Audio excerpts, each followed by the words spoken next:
Cross the sea, me in my heart. You make it easier when life gets hard. Lucky I'm in love with my best friend. Lucky to have been where we have been. Lucky to be coming home again. Lucky we're in love in every way. Lucky to have stayed where we have stayed. Lucky to be coming home again. Ooh, ooh. They don't know how long it takes waiting for love like this. Every time we say goodbye, I wish we had one more kiss. I'll wait for you, I promise to. I will. Lucky I'm in love in every way. Lucky to have stayed where we have stayed. Lucky to be coming home someday.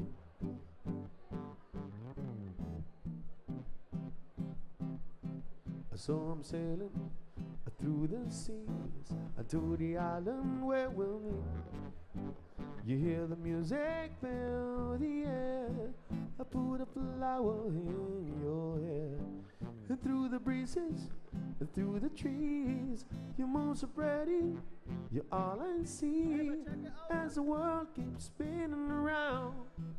You hold me here and right now. Lucky I'm in love with my best friend. Lucky to have been where we have been. Lucky to be coming home again. Lucky we're in love in every way. Lucky to have stayed where we have stayed. Lucky to be coming home someday. Ooh.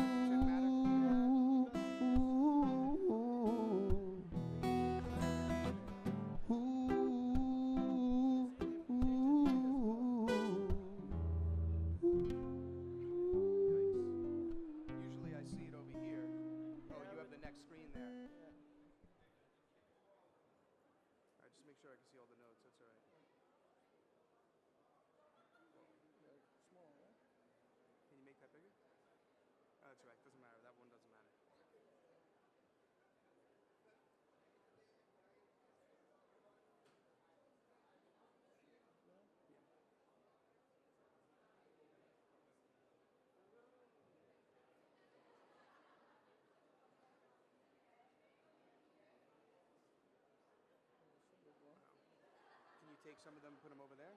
Yeah. Nah.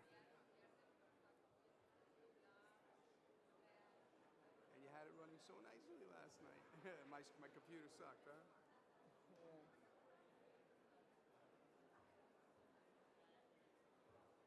This is not working.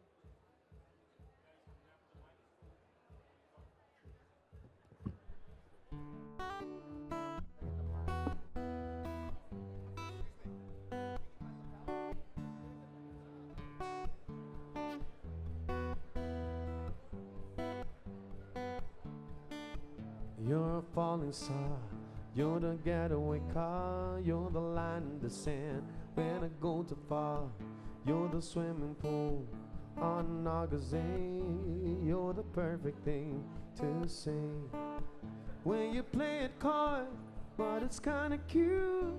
When you smile at me, you know exactly what to do. Baby, don't pretend that you don't know it's true, 'cause I can see it when I look at you. And in this crazy life, through this crazy time, it's you, you make me sing. You're every line, you're every word, you're everything.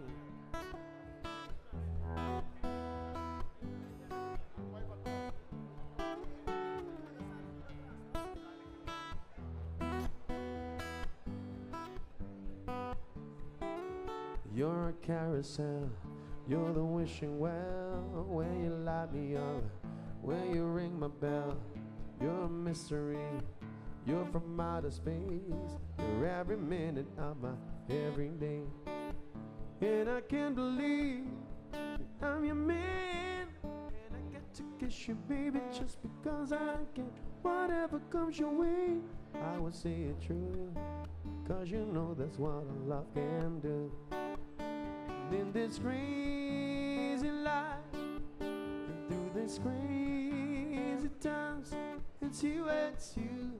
You make me sing your every line, your every word, your everything.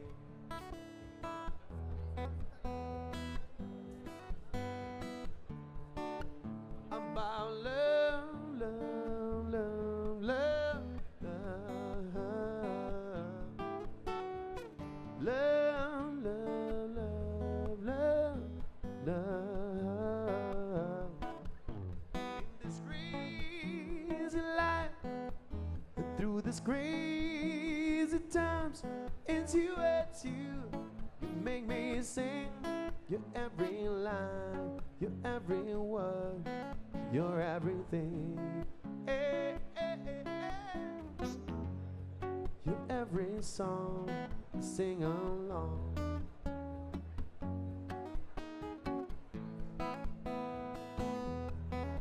About love, love, love, love, love, love, love, love, love. La, la, la, la, la. Thank you, thank you, thank you, thank you. Ladies and gentlemen, that was a little something for you from Michael Bublé.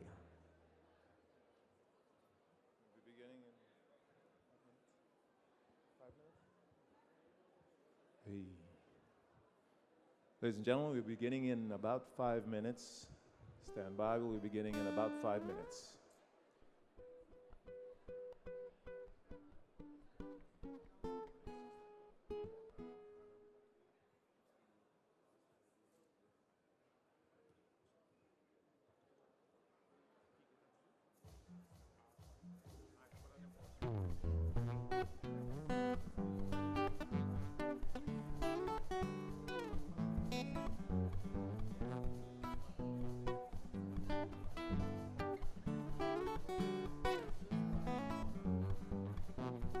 Voy a reír, voy a bailar, vivir mi vida, la la la la.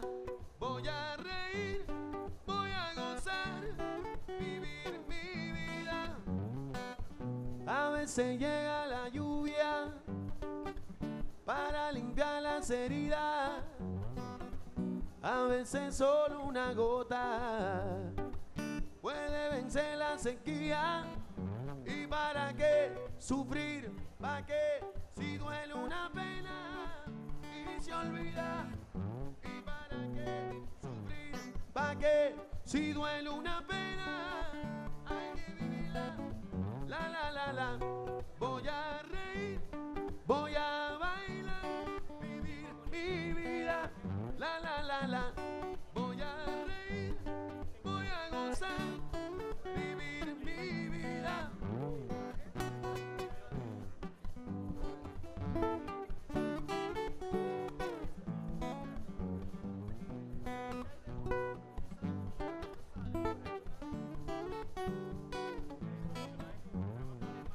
Voy a vivir el momento para entender el destino. Voy a escuchar en silencio para entender el camino. ¿Y para qué sufrir? ¿Para qué si duele una pena y se olvida? ¿Y para qué sufrir? ¿Para qué si duele una pena? Hay que vivirla, la la la la. Voy a reír, voy a bailar, vivir mi vida, la la la la. Voy a reír, voy a gozar, vivir mi vida.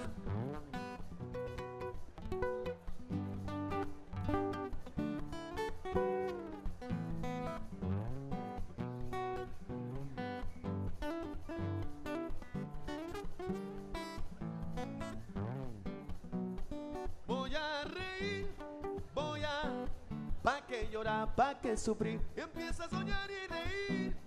Voy a reír, voy a... Sigue, baila y goza, que la vida es una sola. Voy a reír, voy a... Siempre, siempre para adelante y no mire más nada. Voy a reír, voy a bailar, vivir mi vida. La, la, la, la.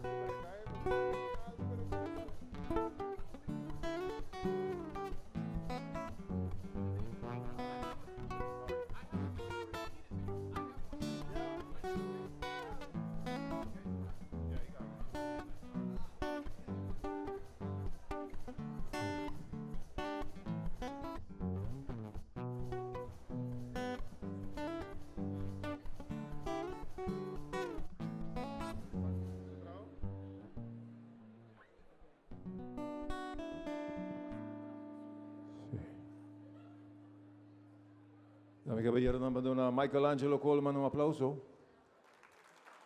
Dangi. E merece. Patakantando Chori Meinta. It's not an easy task. Ladies and gentlemen, we're beginning in about 2-3 minutes. Kindly put all those cell phones to silent or vibrate. And we'll have our first speakers on this morning in about 2-3 minutes. So stand by, take your seats, have a coffee or tea, and we'll be on in about 2 minutes.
Ladies and gentlemen, we have the owner of a red Lexus, kindly license plates A4266, dueño de un Lexus 4266. Por favor, quite for die onder etas, senão não também quite pabo. Dank u.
Dear speakers, panel members, sponsors, and partners, ladies and gentlemen, good morning to all of you. Bon dia, and welcome to the first Aruba seminar.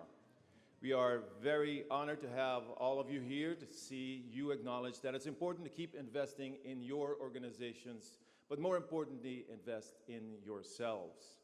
It's not the first time that these topics, such as social media and digital marketing, have been talked about on the island, but it is the first time to have them all come together and to have our speakers and panel members show how they interrelate to each other and how exactly to use these new technologies in a way that is of value to you and your company, your organizations.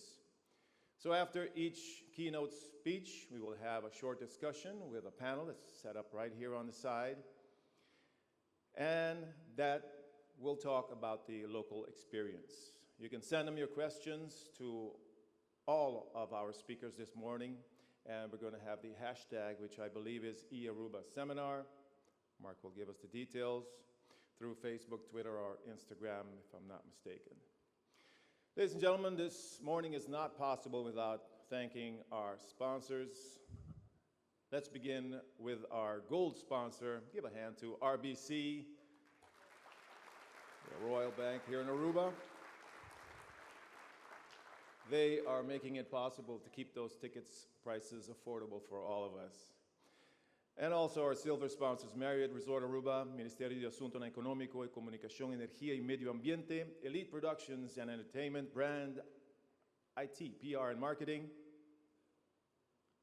Office Systems Aruba, Seitar NV, Terra Group, Insular, Clickprint, and also supporting is Crown Furniture and Electronics, KPMG,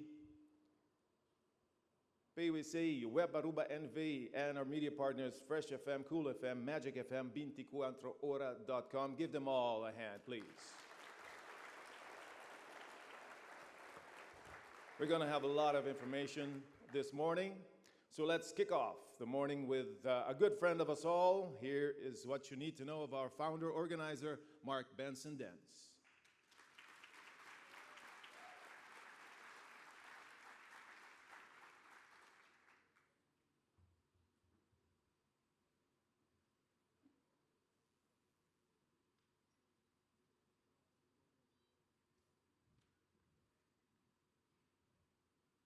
Aruba. This company is Aruba's leading news organization, operating successful news websites, 24hora.com, arubaherald.com, and ITV.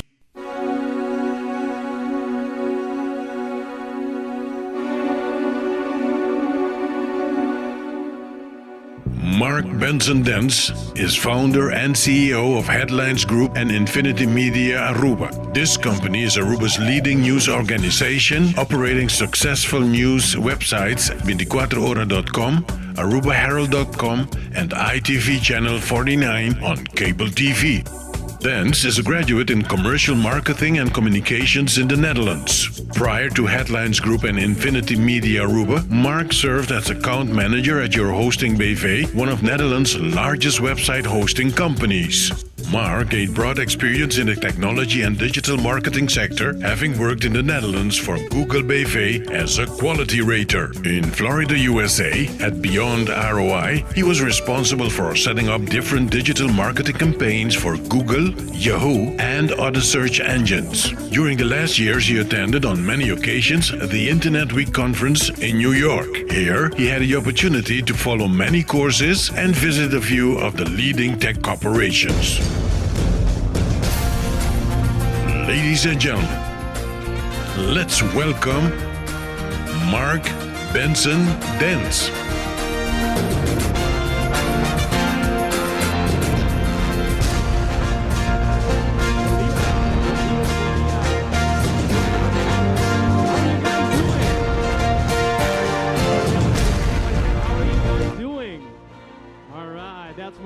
That's more like it. Well, ladies and gentlemen, I want to thank you, first of all, for coming today. It is my pleasure to welcome you as the event organizer, an event that was in the making for about 2 years in my head, and 2014 opened, and I said, this is the year that I'm going to make it happen, and here it is. So once again, thank you. Give yourselves a big round of applause for coming today and being present at the first eAruba seminar. Today, I'm going to talk very short, a little bit about the companies that I've started, and also at the end, I'm going to explain a little bit about how we will do the questions from the public. Ladies and gentlemen, in 2007, I started a company that's called 24hora.com. It started out of a need while I was studying in the Netherlands that local newspapers were not updating their websites. I was in the Netherlands. I wanted to be in touch with my island, and the local newspapers used to update their site maybe once a week, and I used to get frustrated. So from there became the need of being constantly up to date with news. I finished my studies, came to work in Aruba, and I started to work on the idea, business plan, worked about 6 months, finally decided to start it. It was a part-time project. I still had my regular day job, and after about 2 years, it was big enough that I could quit my regular job and do it full-time. Today, it's already 7 years, the 28th of March. I still can't believe it, I'm feeling old.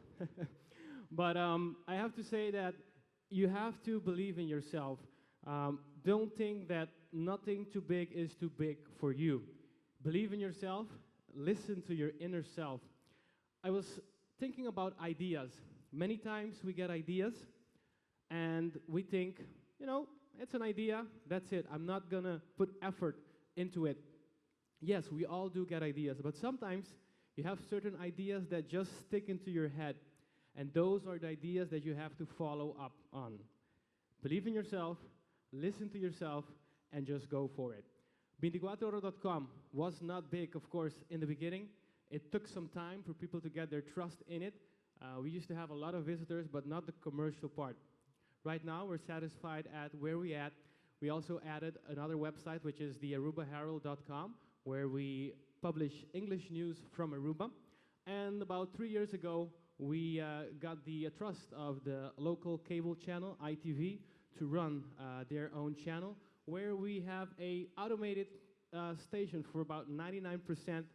Every news that is published on 24oro.com automatically goes to the cable channel on ITV channel 49. I have to say that the eAruba seminar, as I said, was an idea that started about 2 years ago.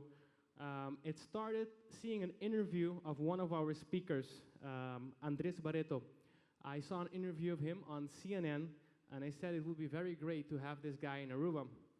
So I sent him a message on LinkedIn, never thinking that he would answer.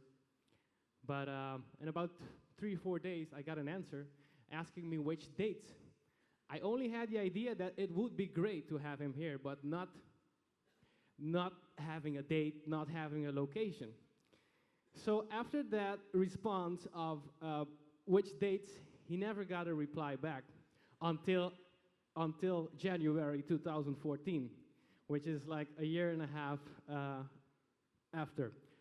So I am an example of when you have certain ideas and you feel they're great ideas, you have to just go for it and don't wait. I'll do it later, because there's a chance it will never happen or someone else will do it for you. And today, 2014, April 5th, Mr. Andres Barreto is sitting here. So that's just a few examples of thinking in yourself, believing in yourself, and just going for it. Ladies and gentlemen, the hashtag. We're accustomed that at seminars, you write your letter, your question on a paper, or you go to the microphone. But we're living in 2014. This is a seminar on digital, and we're going to enforce that by letting you ask your questions via hashtags. Hashtags is very easy. I think all of us have a Facebook account, Twitter account, and if you don't have one, I'm sure that by the end of today, you will have one. What you do is, Twitter and Facebook, you just write it just like you do a status. So like you would state, for example, I'm having lunch here. You'll just ask the question, and at the end, you'll put the hashtag. Hashtag is the £, and you'll write eAruba Seminar. So question, pound, and then eAruba Seminar together, no spacing. Otherwise, our back-end social media won't receive the question. And then the questions will appear on the screen. It's the same so for Twitter and Facebook. For Instagram, you have to post a photo. So you'll post a photo of the room, of yourself, and ask the question, hashtag eAruba Seminar. If you have a specific question for a specific speaker or panelist, you'll then also write the name, type the name of the person that you want to have the question. So ladies and gentlemen, once again, thanks. Are you ready for our first real speaker? Yes? All right, ladies and gentlemen, we're going to continue with the program. I hope that you enjoy it, and I'll be back later as the moderator of our panel discussion. Enjoy the day. Thank you, Mark. This morning of information and innovation is not possible without great partners and sponsors, as we mentioned a few minutes ago.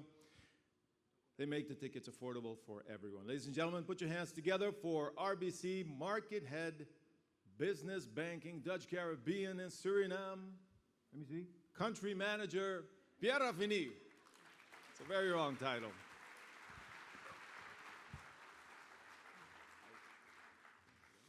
Thank you for that great introduction. Bon dia, welcome.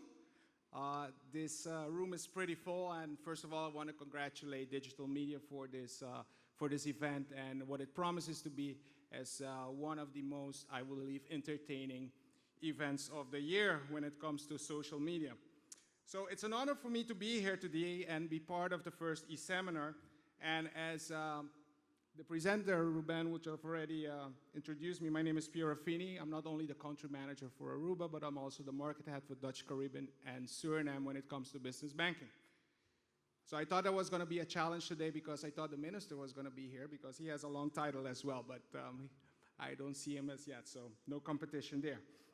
We at RBC are the main sponsor today of the first e-seminar, and we're very proud of that.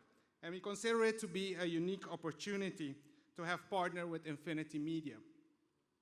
This is to stimulate the development of strategically applying digital marketing in the marketplace amongst the most avid users of social media and digital gateways, as well as the newcomers in the field. With the seminar, our aim is to help you gain the competitive advantage, to be known, to connect with clients, and ultimately grow as an organization. The capacity to activate people into action, to continuously apply innovation in their business, on their work floor, and in their lives, aligns with what we at RBC believe as an organization.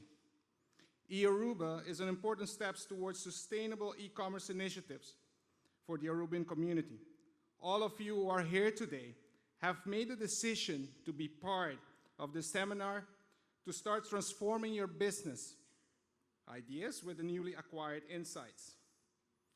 On a global scale, RBC strategically uses internet solutions to implement social media and digital marketing techniques for branding, sponsorship, corporate updates, and other purposes. The most remarkable example is the global fan page of RBC on Facebook with over 209,000 likes and counting. That serves as a platform to connect to branded, sponsored projects such as RBC Blue Water Project on Twitter and Facebook that people can follow and leave their comments. These are considered to be property of RBC and have standards that must be met, which also include accounts, posts, comments, content, etc. on these sites. A full-fledged social media policy is in place to strategically deal with a variety of social media outlets in an effective way. As you know, social media, you can post anything you like, and you need to have controls in place to control it. Otherwise, it can go very fast out of hand. RBC has the privilege of serving its clients in Aruba, the Dutch Caribbean, and Suriname, and around the world. We believe strongly that as our clients' business prosper, we prosper and are successful as well. Aruba is fully in line with our endeavors to motivate our clients into adopting innovative financial solutions, as we provide them with the expert advice and capital to expand their business. As the needs of our clients are consistently evolving, we are always looking for ways to innovate and deliver insightful advice and positive client experiences to always earn the right to be our client's first choice. That's a very strong statement, and we tend to carry that out. I am certain that the program of today will deliver you insightful experiences and get you inspired to improve your business by applying digital media strategically to fit your purposes and gain desired outcome. RBC is also here today for you, the attendees, with a team of experienced relationship managers who can offer you free financial advice to further start and or grow your business. Our suite of products and services can be tailored according to your specific business needs. We, in addition, offer competitive pricing, and as our slogan says, we put our strength at work for you. For those who don't know RBC, let me enlighten you briefly. RBC is the largest Canadian bank measured by assets and market capitalization. RBC was recently awarded one of the world's top 5 strongest banks in the world and is amongst the 20 largest banks in the world. RBC is also one of the most diversified financial services company in the jurisdictions we serve. In short, with RBC, you can do your business with confidence. Ladies and gentlemen, I want to thank you for your 5 minutes of audience, and I want to wish you a very, as earlier mentioned, insightful day, and hope that this seminar will help you propel your business going forward. Before leaving, I want to ask my colleagues of RBC to stand up and let everybody know that you're here. So by the end of the seminar, they can all visit you and see how you can help them take your business to the next level. Thank you very much.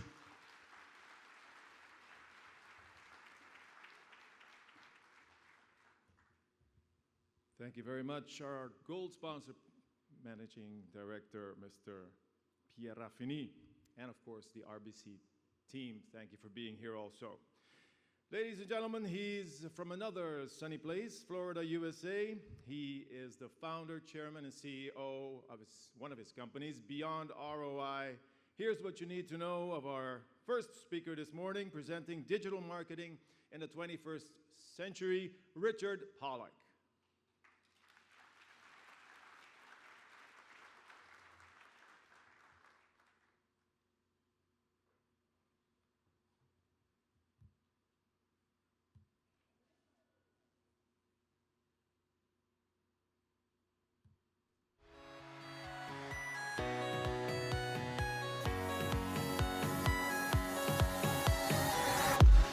Dog goes woof, cat goes meow, bird goes tweet, and mouse goes squeak. Cow goes moo, frog goes crow, and the elephant goes toot. Ducks and quack, and fish go blub, and the seal goes ow, ow, ow. But there's one sound that no one knows. What does the fox say?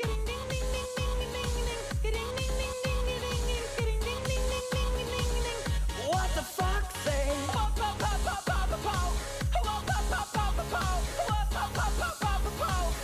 What the fuck say? Happy, happy, happy ho. Happy, happy, happy ho. Happy, happy, happy ho.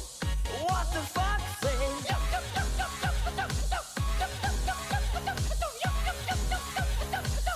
What the fuck say?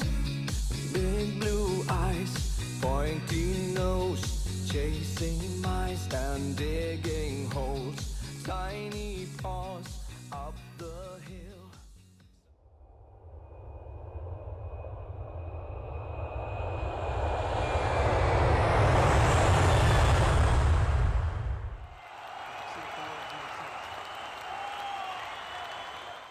Richard, Bopor, Papiamento? Sì, poco poco. Bon dia, comba cuboso.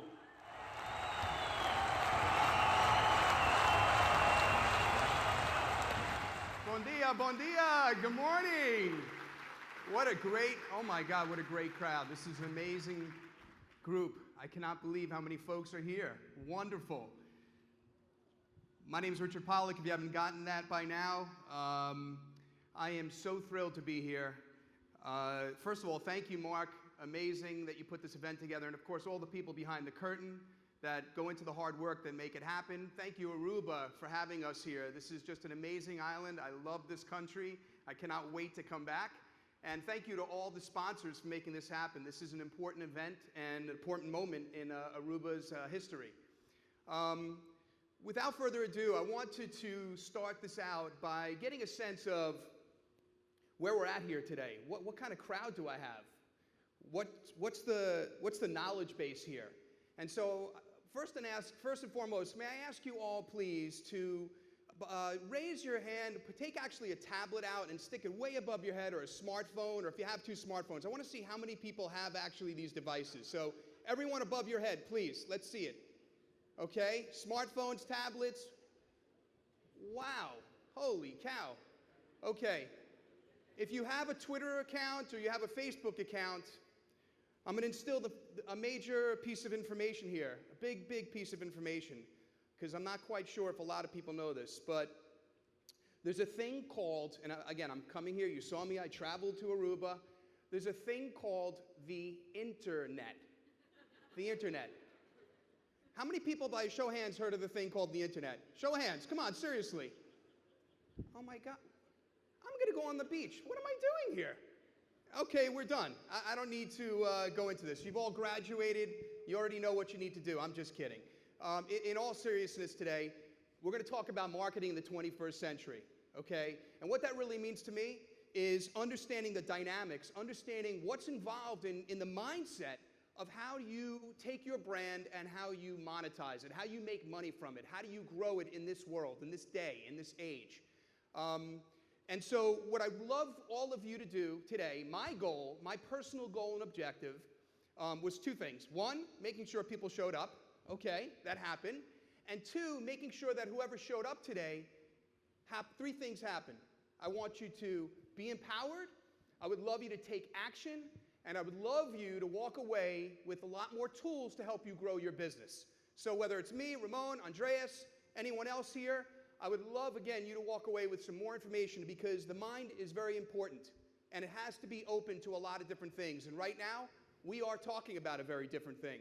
We're talking about a major shift in the world, a major shift in the thinking, a major shift in how behavior is taking place across the world when it comes to the digital ecosystem. And I know Aruba has an amazing opportunity right now to capture this, to capture the essence of this, and really start to grow their businesses in very different fundamental ways. So, you know, we are part of a once-in-a-lifetime, a once-in-a-generational technological breakthrough. Not in Aruba, everywhere in the world. We're talking about this thing, the internet, digital, is such a tremendous change in people's behavior. This is something, there was cars, radio, TV, electric, okay? This goes up there with one of those that, again, this is not a generational change. This is a centurial change, okay? Something once, we will not see this for 100 years, maybe longer. So my opportunity here, my job today is to empower you, to motivate you, to inspire you, to say, wait a second, are we taking advantage of this change? Are we utilizing this opportunity to make something good happen in our business? And so that takes me into the world that I want to say to you, okay? Which is, if I live by this, if you always do what you always done, you'll always get what you always got. Okay? So whatever's going on in your life, and this is outside of digital, by the way, I hope you walk away with things more than digital today, marketing from me. I hope you understand, to me, I would love you to walk away with ideas and thoughts about how you are in yourself, what's inside of you, and how do you want to grow in life? What do you want out of life? And so the question becomes, do you want more? How do you get more? And the thing is that you have to be open to change. You have to be willing to try new things, okay? So knowing that, let's play this out for a second, okay? If I said to every one of you, today you woke up and yesterday you bought a lottery ticket, okay? I have to start with that. And today you woke up and you turned on the TV or you looked in the paper and you look at the numbers and you see on your ticket and you say, what? Oh my God, I won $100 million. $100 million. Let me ask you this question. How many people would actually show up to work the next day? Okay, maybe a few, all right? But I'm not quite sure how many people would show up. Okay, and the reality is that, and this is something I try to instill in people.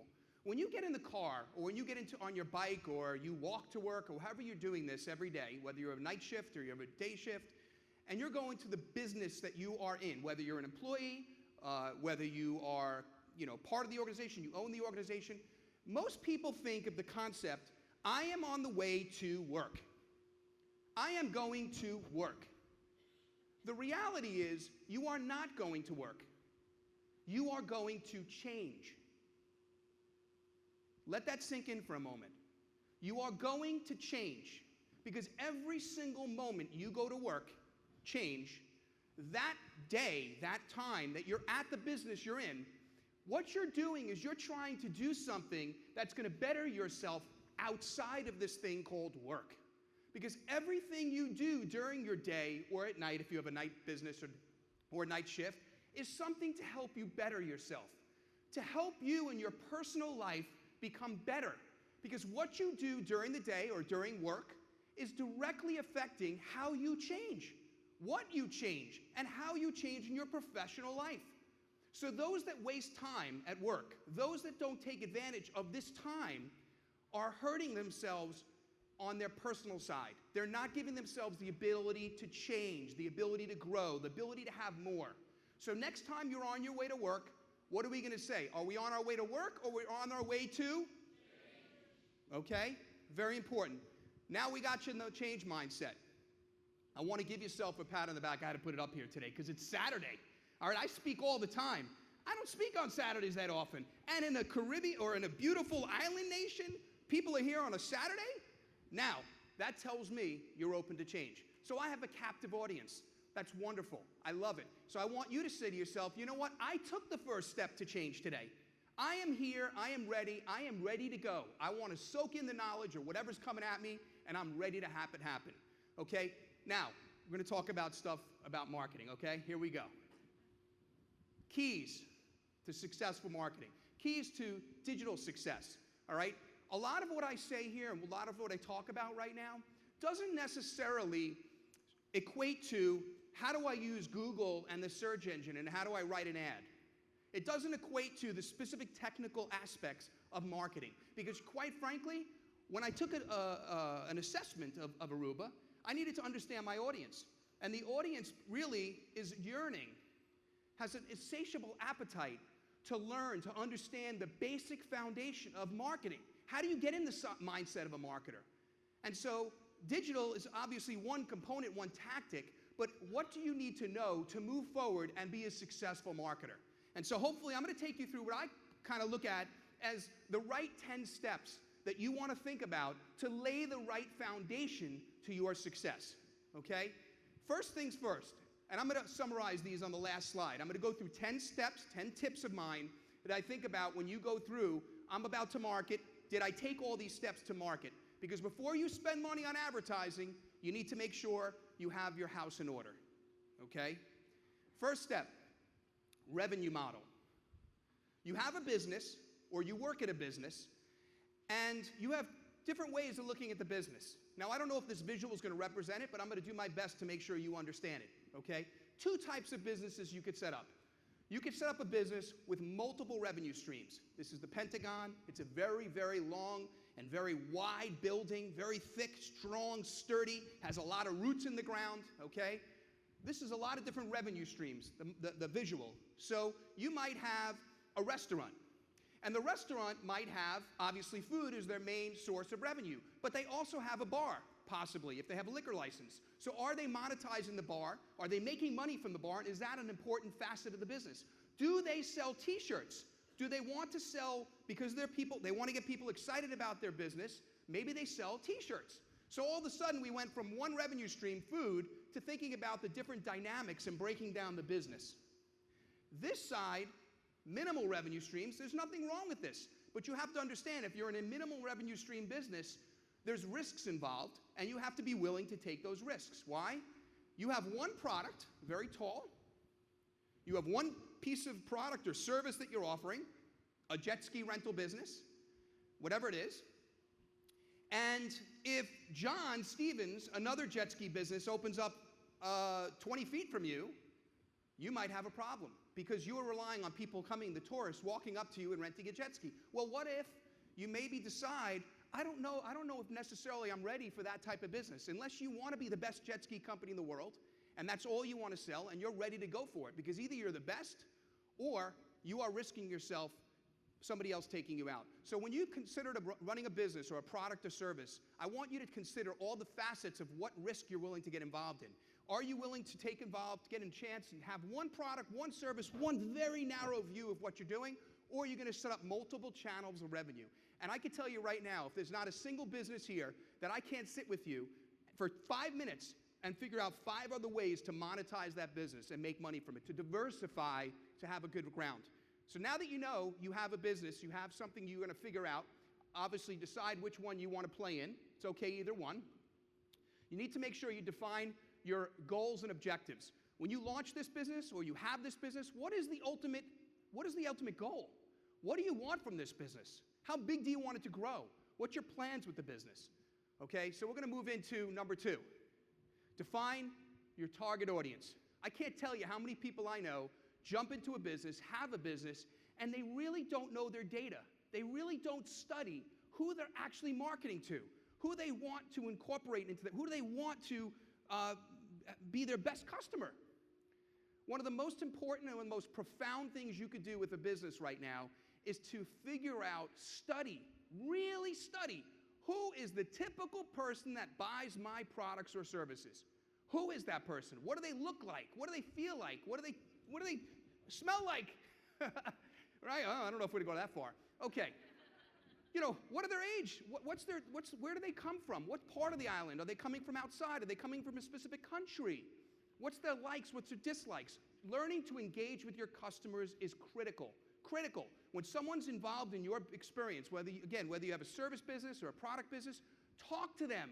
The owners, the people at the top, all the way down. Everyone should flow information into the company, into the organization, so you can identify who these people are, because you want more of them. And if you know you want more of them, then when you advertise, instead of advertising to everyone, you can advertise to the people that you know make sense to your business. Okay? This is a fun one, okay? Be brandable. Be brandable, all right? I can't tell you how many people just put together a name and they throw it up and slap it up there. Make a name make sense. Here's an example of a funny one, okay? This is a company, it's called Wash It, WASHIT.com. This can mean 3 things. Put a little, hopefully you don't mind the foul language up here, excuse me, okay? It could be a laundry service, Wash It, right? It could be a personal injury, Was Hit, or it could be an angry person in the Washington, D.C., which Washington is W.A. It's an angry blogger, Washington is shit. So be careful with the name. Make the name resonate. Make the name, really hit home. Make sure you understand what your name means. Make it mean something, okay? Be proud behind it and stand behind the name. What are we at to? Number 4. Okay. How am I doing on time? Not bad. I speak fast, so we should get good. Know your competition. Is that important? I guess it is, right?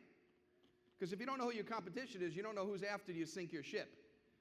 So maybe you want to sink their ship, or maybe you want to buy them, or maybe you want to live nicely side by side. I don't know what you want to do. But quite frankly, if you have a business, if you have a company, you need to understand what you're up against. And so I want you to know this phrase, because this is a very important phrase. If you don't know it, it's a very specific business phrase. It's called a SWOT analysis. A SWOT. SWOT. Strengths, weaknesses, opportunities, and threats. Okay? When you're looking at your business, and you're looking at starting a business, or you're in a business, and you're running a business, I want each one of you to know, even if you work at the business, you have to know what you're up against. What are their strengths, the people you're looking at, the competition? And why are they strong at that? And is that something I need to incorporate? Or is it something that I could do a little differently and do better? What are their weaknesses? What are the areas that I can actually take advantage of? Because maybe they're not good in an area that I need to highlight, because hey, customers there don't really get this thing. So if I can make that thing with me and make it pronounced and promote that, well, guess what? I'm going to attract more people, right? So if you go through these different dynamics, what's the opportunities? How quickly can I grow? What does it look like? What does their business look like?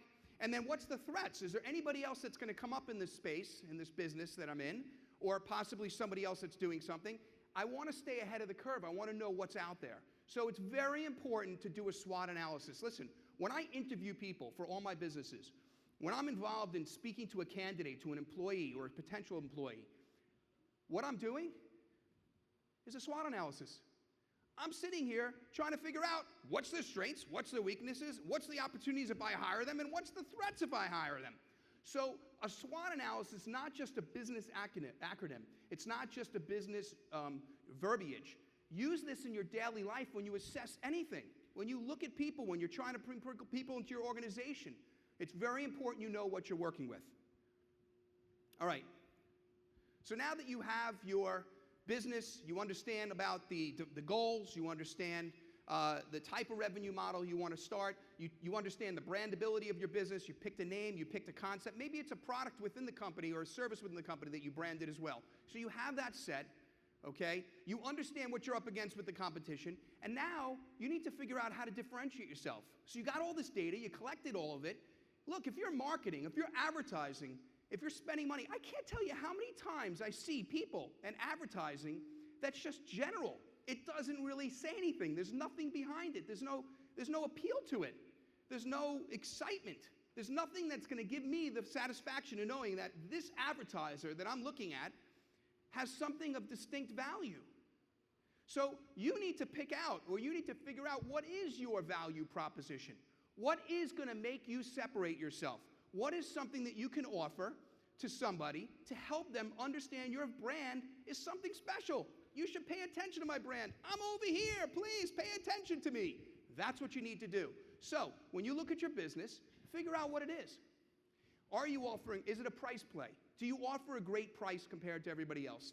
Okay, if that's the case and that's your model, promote it. Make sure you celebrate it. Celebrate these things. Is it something else? Do you offer a warranty? Do you offer simplicity? When you are with my business, it's so easy. It's easy as step 1, 2, and 3. Okay, maybe people get frustrated in that business, in that type of space or whatever it is. So celebrate the simplicity of it. I mean, these are all very obvious things that people forget about what to put in play when it comes to advertising. So it's very important you give something out to get something back. It's very important that you get their attention. All right, this is the fun part. Okay?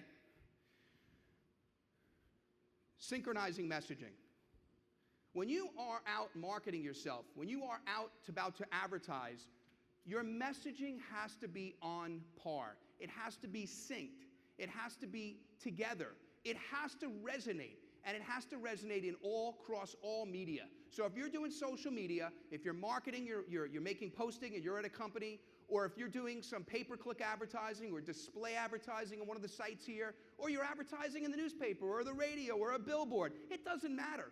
The message has to be similar across all channels. It can have different flavors. It can have a different iteration of it, but it has to be similar to what your messaging is. And so I have these pictures up here because I got to tell you something. You as a person are a brand, and not many people realize this. I can't tell you how many companies I come across. The company celebrates its services, it celebrates whatever it offers, but it doesn't talk about the people. It doesn't, when I say talk about the people, it doesn't celebrate the people. Where is the passion? I want to know who the owner is. I want to know what they're about. I want to know what the people are about that work there. Celebrate who you are. Now, there's a little caveat here. Be careful celebrating the wrong person, because if these people work at your company, or they're part of the company, or they own the company, you might want to think twice about how you position your brand. Because you guys are obsessed with Facebook, you use it all the time, and I see some of the stuff going on Facebook, be careful. What is your image? What are you trying to say? How do you want to position yourself? It's okay to position yourself like this. You know why? If this guy is selling beer, whatever, hats, he might want to show he's a drinker too. I own the company, I love it. If he's not, and he's in finance at a bank, do you want to give your money to this guy? I don't really know. So the fact of the matter is, you have to know, what are you trying to say? How do you want to align your messaging? And it's all about messaging. So a couple things I want you to take away if you're a business. One, I want you to make sure you have core values. If you haven't done this exercise, I would love you to do this exercise. And do it with your team. Do it with the people at your company. Sit down and say, what do we want to stand for at this organization? What are the core values we stand for?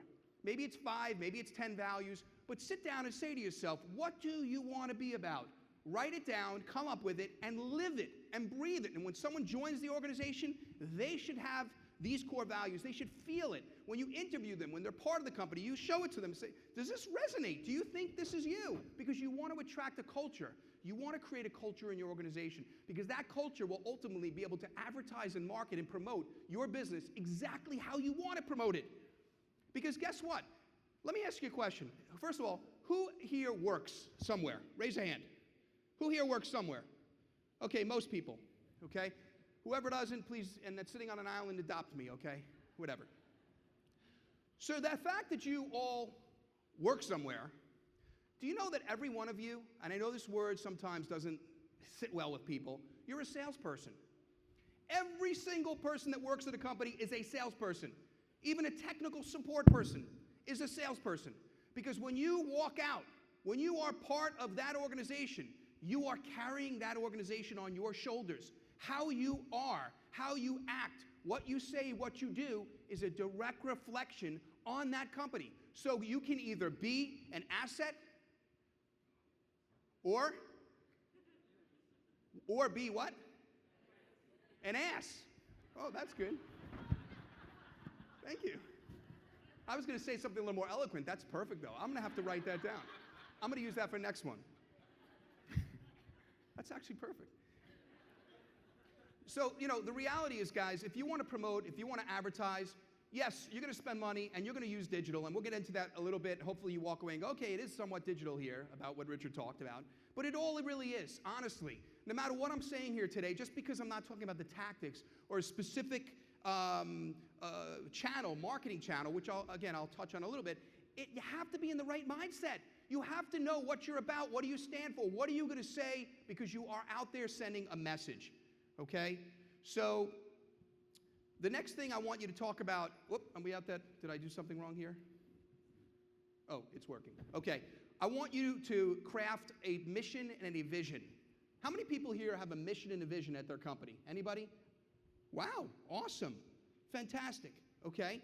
That's really important. It's part of core values. 3 things: core values, mission, and vision. What do you stand for? What are you doing now? What's your mission? And where do you want to be? Where does the company want to be? Driving that will help all the marketing efforts, because everybody can start to think around those terms. Okay, now we're at the fun part. This is where you guys, I think, were thinking about I was going to go today. Build an audience. What great good is having all these things I talked about: a revenue model, define goals, brandable, what else did I say? Anybody else, what other things did I sing? Synchronized messaging, what? Core values, define mission, great. All these things are great, but guess what? If no one knows about you, what good is all that stuff, right? So you got to get an audience. You want people to see, you want people to take advantage of you. It's important, okay? So how do you build an audience, all right? In preparing my trip for Aruba, I got to tell you something. It was pretty interesting. I realized that Aruba was, barely visible online. That's what gave me, it got me excited. When I say that, Arubans in their own country are not really taking advantage of the digital marketplace. And so, the vast majority of you are relying on traditional. And again, there's nothing wrong with that. Traditional is a great vehicle, but you must iterate. Remember, I talked about change. You've got to change. So a couple of stats I'm going to run through, okay? Statistics, digital ad spending worldwide. I don't have to tell you this. It's like a staircase, right? It's unbelievable. Outside of Aruba, this is what's going on. It's amazing. People are figuring it out. They're taking advantage of it, okay? Print. Let's talk about print versus online sales. This is U.S. numbers here, all right? Print is digressing. As the age population, matures, as younger people, the new generation comes up, they are using mobile devices. They're not even using PCs anymore. Everything's mobile. Everything's a handheld. And they're reading and consuming all this information on a different device. So where are you going to be? Are you going to capture them as they're doing this? I hope you do, okay? 2 types of advertising. Very important to understand this concept. Proactive, reactive advertising. Until the days of the internet, okay, which is really last 20 years, 15 years, whatever, The world relied around reactive advertising. The world was, advertising is reactive. That's what people knew for the last few hundred years. What does reactive mean? And it's traditional too. I didn't put it up there. Print, TV, billboard, radio, okay? Whatever it is, right? You're hoping to find the right person at the right time at the right place. Okay, think about this concept. You're paying money, you're advertising, and there's nothing wrong with it, but you're hoping to be there. You've done enough research, you think, and you're hoping they're going to be engaged, but you're not sure because they're not in the moment of engagement. Now, a thing came around a little while ago called proactive advertising, and it came with the digital age. This was the first time in the world of the earth, where we can engage people as an advertiser in the moment, in that exact moment when they're looking for something. They're proactively seeking your business. The question is, are you going to be there? Or is your competition going to be there? Are you going to be open or are you going to be closed? Okay? How many people know there's signs on the door? You know, you go up to the store door, and you turn it around, it's closed. You turn it around, it's open. Could you imagine if you're not in these places and you're not taking advantage of some of these things, okay, and there's more than this, but if you don't take advantage of the technical digital opportunities, what you're really doing is you're closing your business. You're turning the close sign when people are looking for you, and they're going right to the next company. And so imagine there's people standing outside your store, banging on the window, and your door is locked. They're saying, I want to come in and buy, and you're going, I don't feel like being there. Hello? So next time when you're thinking about it, pay-per-click, search engine optimization. It's a form of getting your site ranked within search engines, being visible. Okay, remarketing, which is a way of putting an ad out on your business and having people come back to see it. I'm going to give you an example of remarketing because everybody, I'm going to touch on this for a second. First of all, show of hands, everybody has ever heard of the remarketing? Anybody? Okay, good. Okay? Remarketing is a pretty simple concept, but I want you to understand it. Remarketing allows you to put a JavaScript, a small piece of code, you can ask your webmaster to do it, on your website, okay? And it's a code from, let's say, Google. Google has a remarketing program. It's called Google Remarketing. And essentially what this little code does, it says, when someone comes to my site and visits it, I'm going to cookie them. This code is going to say, that computer, wherever that computer came to my site, I'm going to put a little cookie on it. It's okay, nothing wrong with that. User, you don't have the user's information. And essentially, wherever that user goes after they left my site, wherever they visit, if they're on a site that can serve one of these ads that's in the Google's network, your ad's going to show. So for your business. So it's going to maybe say 10% off, come back. Okay? And so what you're doing is you're actually sitting on, if you're a user and you leave the site, you leave, ABC company here, and you go to CNN News, or you go to Fox, or you go to Yahoo or something, and you type in, and you're reading content, subliminally, you'll look at an ad in the corner, it says abc.com, 10% off. You say, this company's everywhere. Holy cow, this company's spending a fortune. They must be really credible. The reality is they're only serving it to you because you were there. So I'm going to give you a little trick. How many people buy stuff e-commerce-wise in the United States and have it shipped through Miami? Anybody? Wow, a lot of people. Okay, a little trick. Zappos, Amazon, any of those types of things. Ready? I'm going to save you money. And I want a piece of every piece of savings, so I'll give you my email after. I'd like 10% of the savings. When you go to visit a website and you go to try to browse an e-commerce website, look for the product, look for the service, and browse it, look at it, click into it, and then leave. Then go surf the web. Go to YouTube. Go to all the sites. Keep surfing, because you know what? Within 10, 15 minutes, guess what you're going to be shot? Guess what advertising you're going to be seeing? An advertising from that company. And you know what the advertisement's going to be? A discount, a promotional coupon. You're going to get a discount. And you're going to take that code and you're going to buy something and make a good purchase, a better purchase. So I just gave you a little tip, okay? That's what remarketing is. Again, I'm sorry I'm staying on this too quickly, but I got to run through this. I got about 5 minutes. So flip funnel marketing, okay? Very important. I coined this term years and years ago. It's one of the things I teach companies, okay? Most businesses, most agencies, most companies that advertise, this is when they go for a pitch. I'm an agency. I pitch you. Who has a company here? Anybody has a business? Who has a business? What kind of company do you have? What's that? Dancing. Wonderful. Do you teach dancing lessons? Okay, great. So if I was pitching you and I said, you want to get your name out there? And by the way, look, woo, okay. If I want to get your name out there, okay, and I want to put your name in the marketplace, I'm going to say to you, what's your first name? Reggie. Listen to me. I'm an agency. I have so many great ideas for you. Let me pitch you. Look, take two.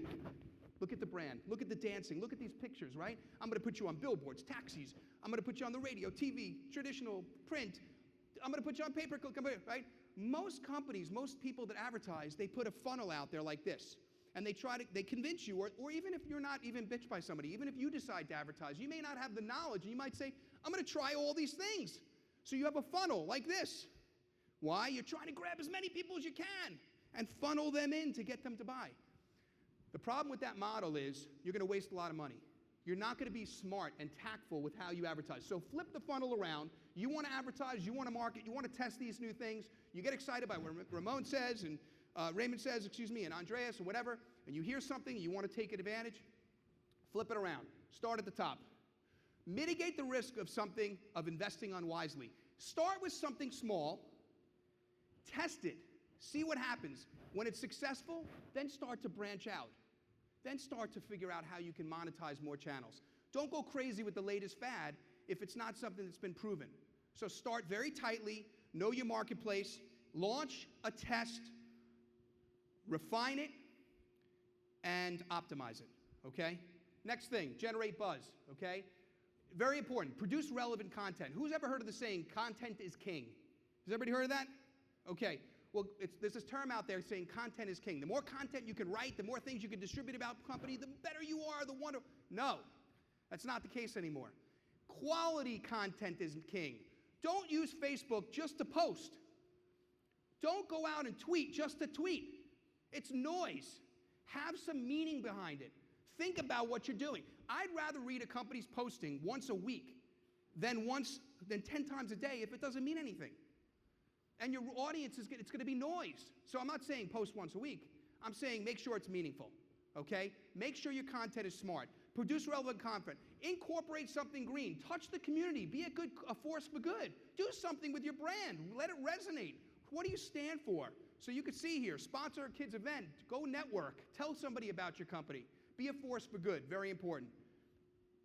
Okay? I'm not going to touch on this too much. Social media, all right? Obviously, we have somebody else coming up here that's incredibly amazing at this. But I want you to know the key is to build company buzz, build a fan base, so your fans become your advertisers. Because guess what? That's free money to you. That's free money.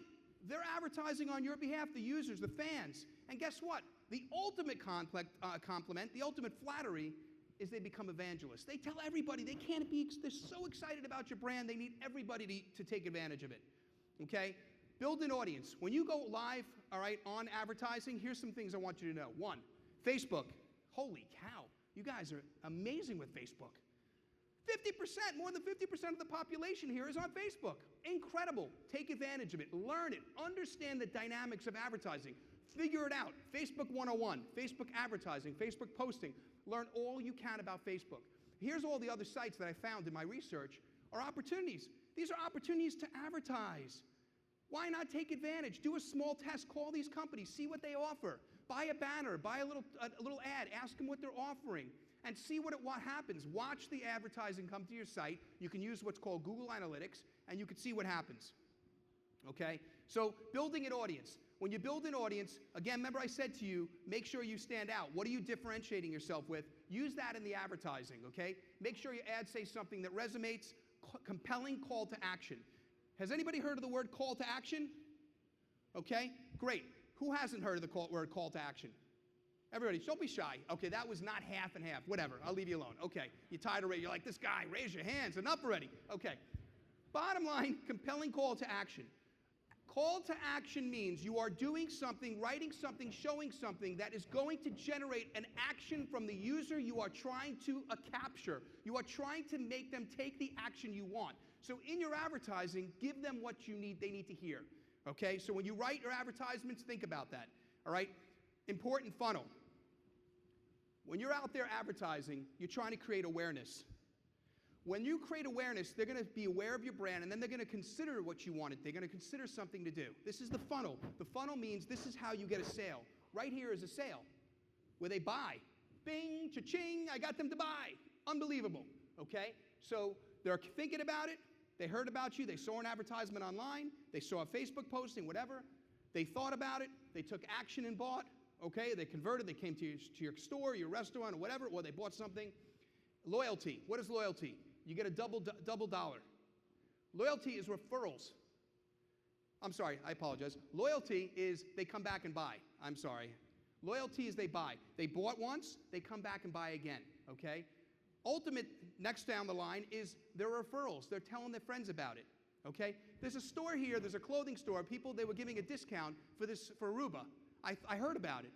And it was amazing the type of buzz that went out. People were buying nice clothes to come to here today. That's amazing. So I hope you had a good experience there, because guess what? You tell a friend about it, and that friend buys, and that's a referral. The last thing, which is the holy grail of advertising, is to create evangelists. Make sure your customers are so happy that they're going to become the people that talk about your business, okay? They're going to be the people that talk about your business and sell it for you, so you could spend less money. Okay? Measure, analyze, and optimize. Unfortunately, I don't have a lot of time to talk about this, but there's places you can get free learning online. Google Analytics teaches you online free information. Okay? I'm wrapping this up right now. I'm measuring here today. This is my data for today. My goal was two things. One, of course, be empowered, all that stuff I said to you about when you leave, you could take action, or there's something that resonates today. It's all I care about is something hit home. Two, I want to know what happened? What was my conversion rate? My conversion rate, meaning how many people showed up to this event? Was it good? Was it a successful event? And guess what? This is unbelievable. This is incredible. My conversion rate for this event is fantastic. So when I look at the data, which data is gold, you have to study data to know what happened in your advertising. You want to know what took place. So guess what? You got 110,000 people here. I put a 0.5% conversion rate? That was like 2 weeks ago. This is about a 1% conversion rate, meaning almost 1,000 people are in attendance today, okay? Maybe more.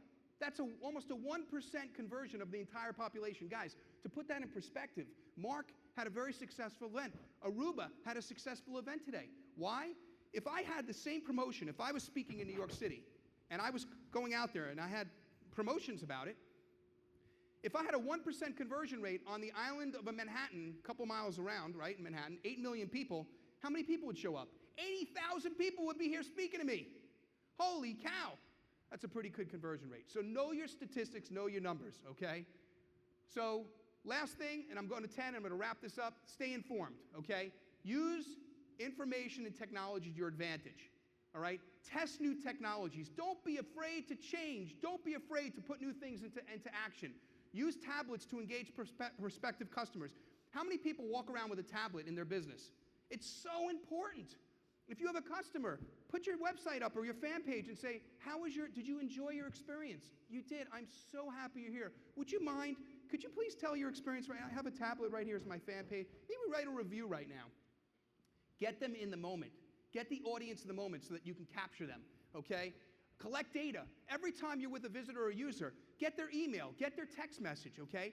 Capture it, put it in your database, or keep it somewhere in an Excel spreadsheet, because that is gold. You can advertise to them either on a mobile device, to learn about that, okay? Or you can advertise through newsletters. You can use a newsletter type of application online. They're so cheap, and you could send them an email about what's important, all right? Obviously, interacting, that's what you said. When you capture the data, you could send promotions out. You can remind them about an appointment if you're a doctor's office, okay? You could take surveys of your audience to understand what you need to do. You can send out contests. Last but not least, pay attention to mobile marketing, mobile payments, and variable devices. So I'm involved with PayPal, if anybody's ever heard of PayPal, and Square, so I consult a lot of different businesses. They are desperately trying to get to Aruba. They are desperately. I know credit cards and finance, there's a major issue here, okay? We are looking to solve that for you, I promise you, and it's coming around the corner. And if I can get PayPal here or I can get Square here, I cannot wait till you have a mobile device with a little plug-in, and you could swipe a credit card. How wonderful would that be for this tourists that come here, and they're sitting in front of your store, your business, or maybe you're outside renting boats. How great would it be if you could take a credit card on the go? I promise you, your conversion rates would skyrocket. How about a taxi cab where you could take the money via credit card? I'm telling you that that's going to be a game changer for this island. And so I am promising you, my commitment here is that it happens in my generation, in my lifetime. Well, hopefully sooner. I'm kidding.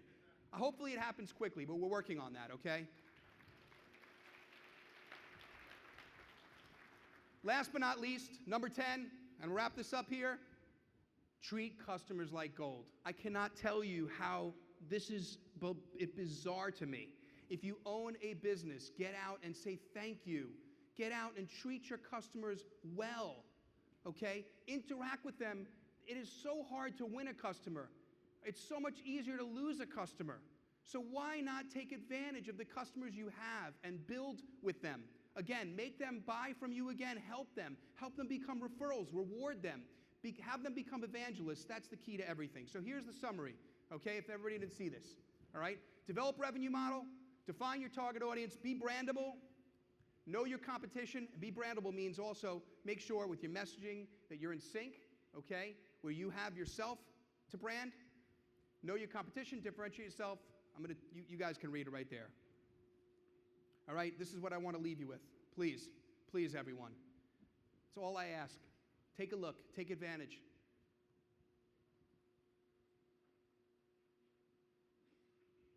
Right now is the time to get involved. Right now is the time to test. Advertising is cheaper today than it will be next year. It is cheaper today online and digitally than it will be the year after and the year after. You are in the early stages of a very competitive marketplace. This is the time to test. This is the time to put money in. This is the time to trial and error. You just need to try it a little bit, but I'm telling you guys and gals, marketing is going to be expensive in years to come because there's going to be more competition. So take advantage of the websites and the opportunities to market, and I'm telling you guys, the rest is history. I want to thank you all so much for giving me the opportunity to be in front of you. I'm honored to be here. I hope you all a tremendous amount of success. Aruba Tadushi. Did I say that right? Where your passion lies, success follows. Thank you again, everybody. Thank you. Thank you. Thank you. Okay, whoops, you might want to shut it off. Thank you very much, Richard. We want to keep you on stage because we are going to ask Mark Benson-Dens to once again join us on stage to have a short panel discussion. So those concepts that have been presented, you can now ask questions if hopefully you've hashtagged Aruba Seminar, and Mark's going to take it over. Mark. All right, so I'm back.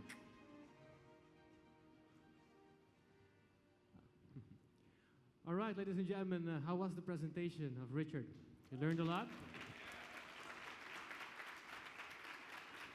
Thank you, thank you. A lot of people don't know, but he's my ex-boss.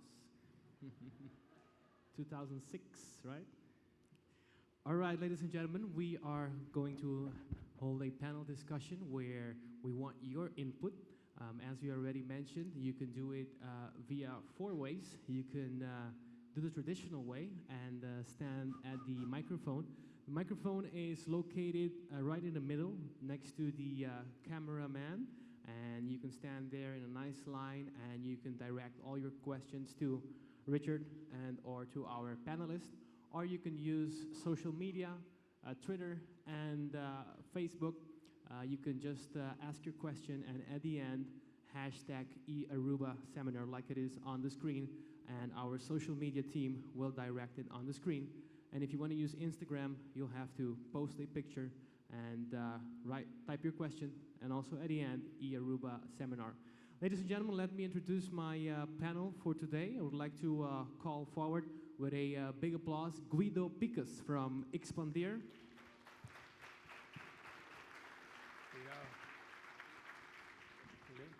I'd like to also welcome Tarek Manzour from Aruba.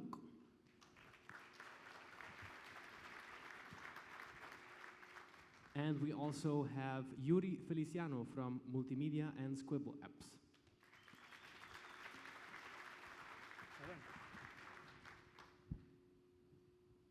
So first of all, we already having some questions are coming in, but I also have a few questions. So we'd like to start, first of all, to talk a little bit about what Richard also discussed a little bit. And what we wanted to talk about is statistics. A lot of times you have a website, you have a Facebook account, but it's very important, or you're advertising online, and statistics, analytics is very essential. It's something that traditional media does not really offer in exact terms. So you really need to understand it.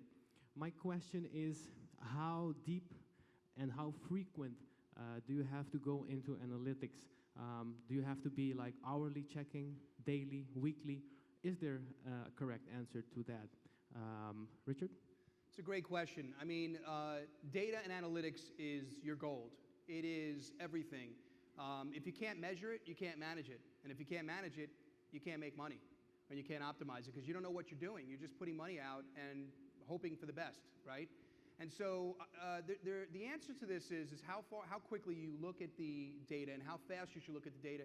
There's a direct correlation between how much visitors you get to your business, you know, how many people are actually interacting with it, as to how quickly you should look and sample the data. And so what I mean by that is you have to have enough of a sampling, statistically meaningful and relevant amount of information, of sampling information, to make any decisions. Because you can't make decisions if you're only looking at a piece of data that shows you that 2 visitors came and one visitor went this way and one visitor went that way on your website, or one visitor went to the fan page and interacted and one didn't. That's not enough sampling. It's not enough data. It's not information to make an actual change or assumption if it's working or it's not working. So the answer is every business is different. Know how much volume your business produces and come up with a statistic, or at least a number of, I know I have to have a certain amount of visitors to whatever data I'm looking at to make an actual relevant decision about that data. Okay, and so there's no easy answer, but I wouldn't, looking at every minute, every second, that's really not going to help you in any value. You really need to look at it in space-time to see what happens, because there's a lot of variables in marketing.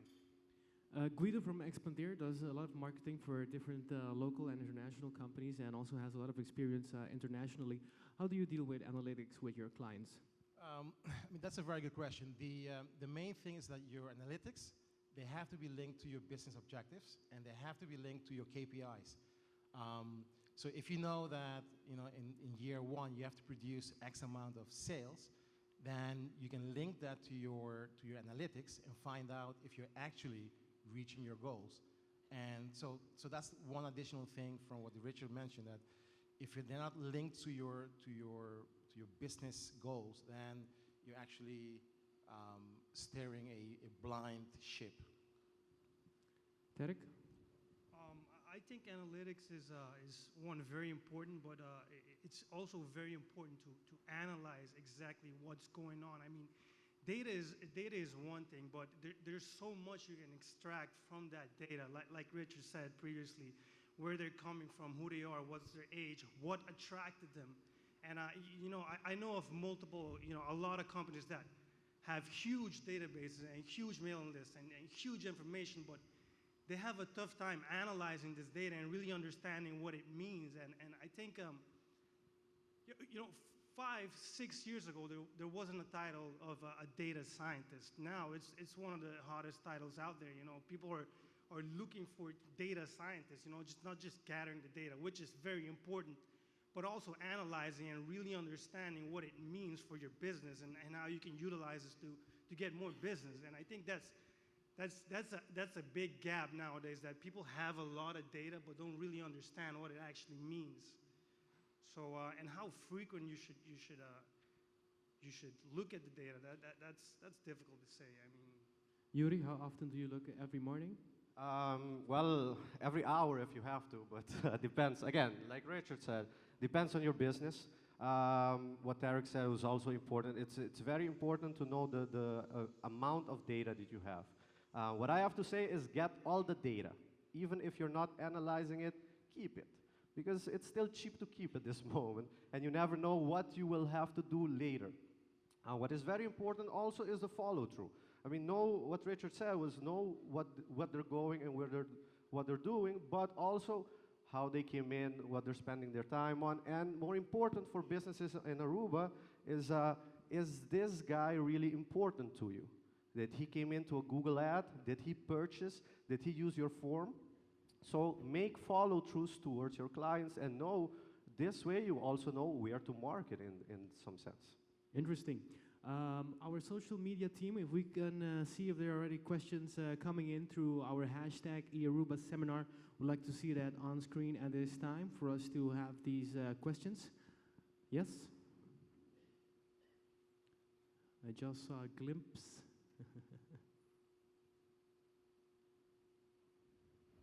screen with the questions, please. All right.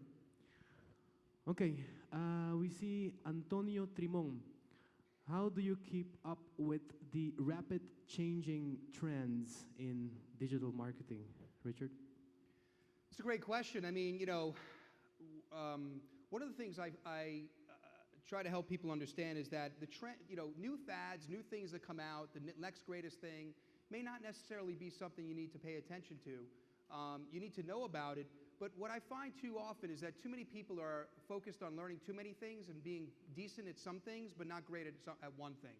And so if there's any advice I can give you is learn something and learn it really well and be strong on it, and keep attention of the trends that are coming out, but don't get so caught up in that you have to incorporate it in your business. Right now, you need to catch up. You're a little bit behind here, or we're a little bit behind. And I'd love to see us all get up to speed on something that actually we know is important for us and learn it really well. Again, notate it, keep it there. Make sure you need to go follow at some point, but start with something that you know is really important to your business, a different type of digital thing, and really, really, really become an expert at it.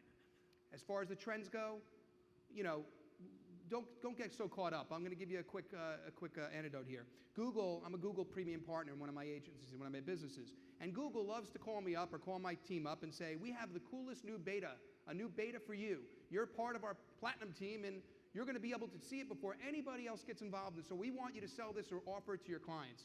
And so normally, if you heard that at your company, you'd say, my God, we're part of a beta. This is so exciting. Google chose us to try this out. Well, the reality is they're using us as a lab. They don't know if it works.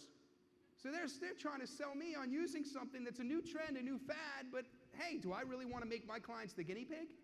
So the reality is sometimes I do, because I think it's a very good calculated risk, and sometimes I don't. So when it comes to the trends, watch what's going on, but don't get over crazy with it. Learn it, keep note of it, but again, keep your focus on. Learn something, learn digital, learn one piece of digital, and then move on. We have another question coming from Carolina Ruiz. Do you feel that traditional media will completely fade away? Personally, for me, absolutely not. I mean, traditional media is here. It's not going to ever go away in my lifetime, I don't think. Will it lessen? Of course. I mean, there's a dynamic shift in human behavior and human consumption right now. And so obviously mobile and tablets are a very important part of society and life, but is a billboard going to ever go away? I mean, billboards turned to digital now, and a lot of billboards are now digital. So they're pretty cool. Radio is here. Print is here. There's a place for this stuff in society. It's not that it's going anywhere, but it's just lessening. And so, there's a change and shift here. This is what's happening. And so I do think, obviously, you guys are, we need to get involved in digital because that's where people are going. You just need to be where the people are. And people are in digital. People are on their tablets, their smartphones. You got to be there. That's where they're spending their time. Guido, how do you experience that in Aruba? In Aruba, what we have seen is that you have to follow where the users are. Users are on tablets, they're on their iPhones. They are not reading the audio, they're not looking so much at TV. And that's a trend that's happening. It's going to increase. You will see that because of technology, because of devices, people will sort of interact more with digital. And therefore, traditional media, perhaps it will fade slightly, but it will be there. It'll still be there for sort of the traditionalists, but innovators will see technology as an advantage and apply it to their business and grow probably much larger and much quicker than traditional companies. We have a next question from Mitchell Moreno. Which is the up-and-coming Facebook or new website? Derek? Or will be the number one for the next years? So is there like the new Facebook? For now, I think Facebook will hang in there for at least 5 years more to come. I do believe Facebook already peaked and it will downtrend. What will be the next Facebook? I don't know. That's tough to say. But I will say this: that in Aruba, I think, especially for businesses, there's a lot of businesses out there that's not doing Facebook, or they're not doing it properly. It takes more than just opening an account and posting some text and some graphics that you made and not being a graphic designer. So Yeah, it's tough to say what will come next. I think eventually something will replace it, but I don't know. Did you see that already, Richard? The replacement for Facebook? Yeah, to me, it's not about replacing it. It's just about what's the next behavior, what's the next trend, how do we consume information, how do we take advantage of it, and what's coming about, and what's going to make our lives easier, and absolutely something's going to come around and change how we consume. Facebook right now has us consume it in a certain way. Now the question becomes, Facebook is on a buying binge, and so like Google, they have a lot of money in their coffers and their bank. And so they're trying to stay ahead of the curve. They're buying companies. I mean, look what they just purchased, WhatsApp. I mean, unbelievable. Unbelievable. $19 billion purchase. I mean, the valuation is just astronomical. And quite frankly, the numbers just don't make sense. As a financial person, as a financier, I wouldn't probably touch it. It's too risky for me. But obviously, there's something there that they see. They see an audience. They see a trend. And they see something, people using something differently in a unique way. So Facebook is trying to make sure, you know what? If this is how people are interacting around the world, we want to be there, so we're going to acquire them. So I don't know if it's WhatsApp, I don't know if it's Facebook, I don't know if it's some other company we've never heard of that's going to iterate and be something different, but I promise you, in 5 years, we're going to look back today and say, okay, what we were doing then, that was so funny how we interacted. Because there's going to be something else, whether it's Facebook because they have a lot of money and they can keep developing or buying, or it's somebody else that's to be seen. But we have seen only the beginning. Right now, I wear a wearable app, a wearable device. Okay? This is what's the next coming up. Google Glasses, we're going to interact with those types of things, see advertising through our lenses. It's unbelievable what's coming up here, and who knows how it's going to interact with this. Right now, this data that I'm wearing this, it's telling me about my body on an application, and that application has an ability to advertise to me. If I'm feeling sleepy, it's going to maybe a Red Bull ad will come up on my smartphone. Who knows, right? Okay, so there's a lot of stuff going on, and who's there, I don't know. We would like to remind everyone in the room, you're free to ask your questions.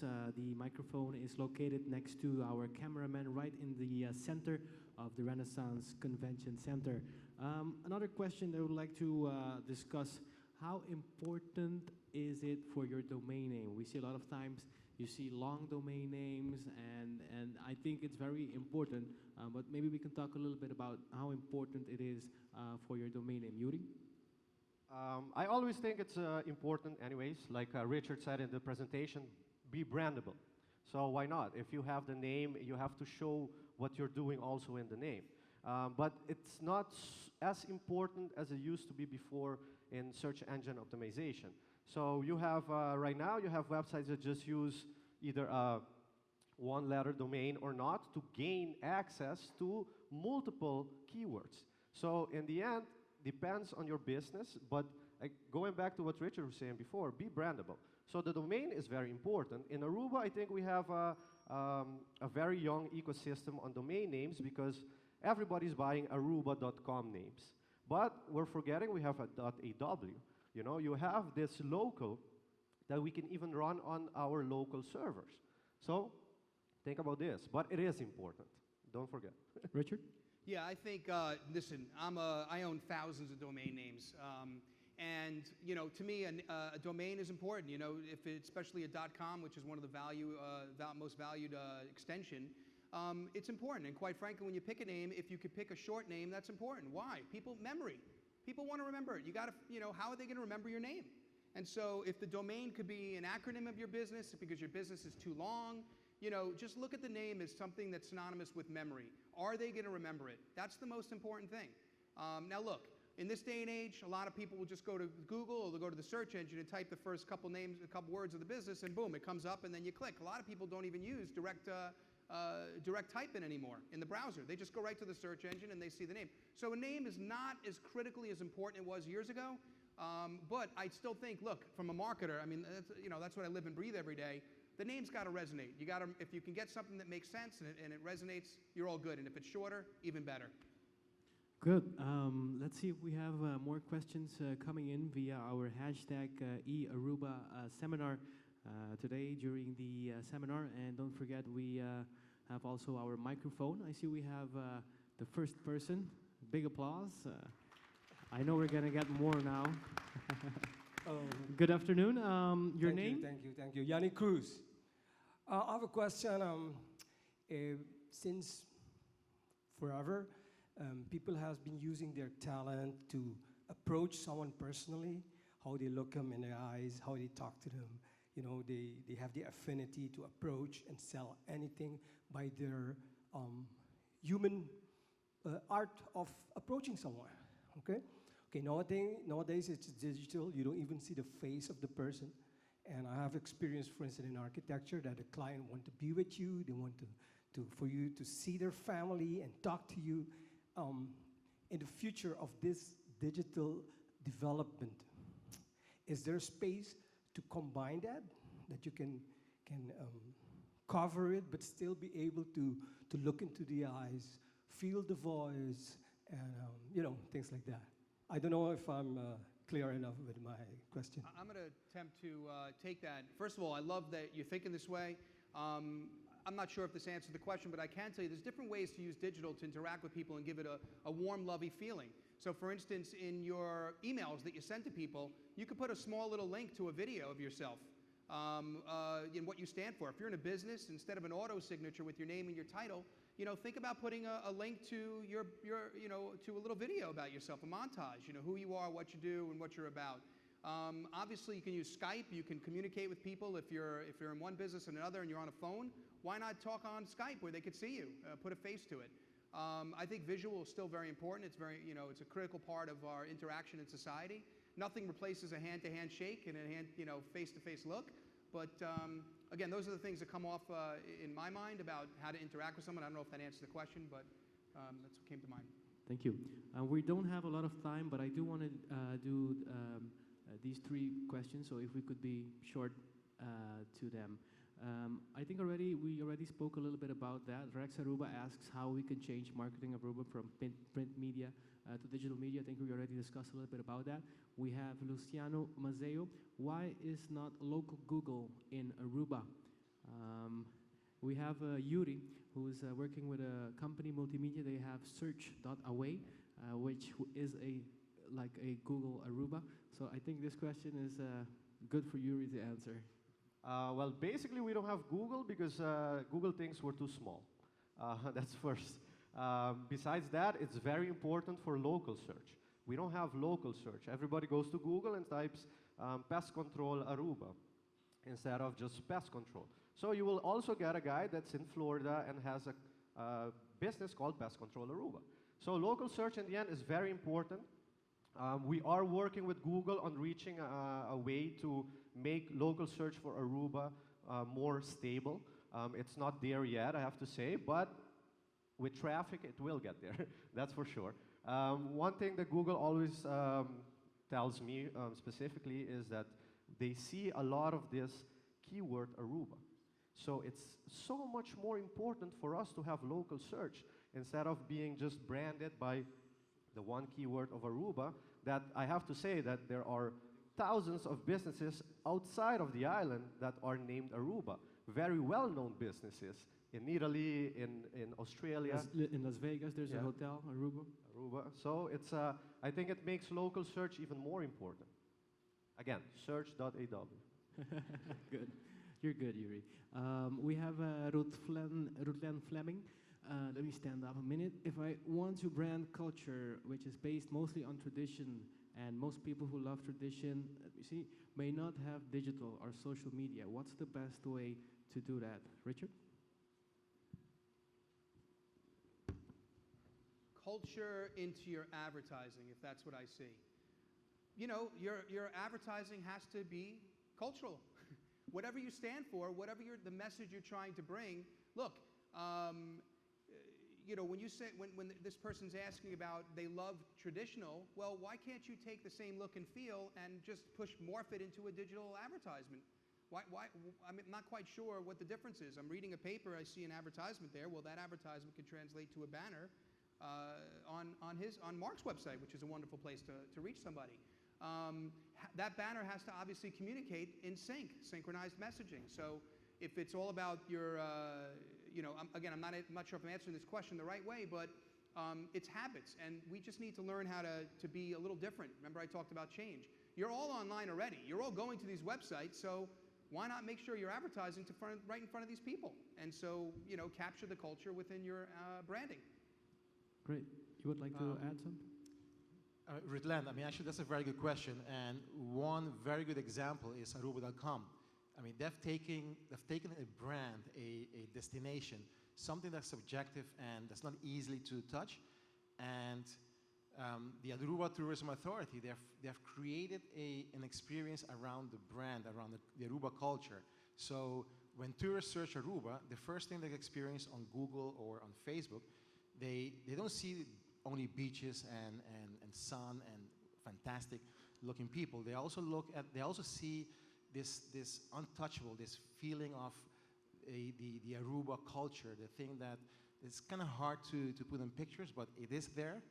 And the guys at Aruba Tourism Authority, they've done a fantastic job in capturing that culture online. So go to Aruba.com and see it. Great. Well, ladies and gentlemen, unfortunately, we are out of time for the panel discussion for digital marketing. Richard and our panelists will be here later, so feel free to come up to us if we didn't have a chance to answer your specific questions. Guys, thank you.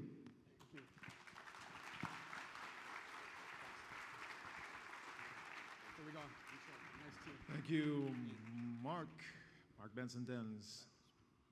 And we have more panels coming, so listen very well to our speakers because you can send in all your questions today through the hashtag #eArubaSeminar. Okay, before we continue with our next speaker, I'd like to remind all those that may have cars parked on the curb, se você tem um auto de baseira, sugerimos ter visto de polícia também se está halando esse nanco mal parqueado. Police are checking cars that are not parked correctly. Not everyone. Refreshments, if you need something to eat or drink, they're low cost in the back of the room. Or you ask a waiter, they'll come to you. Coffee, tea, sandwiches.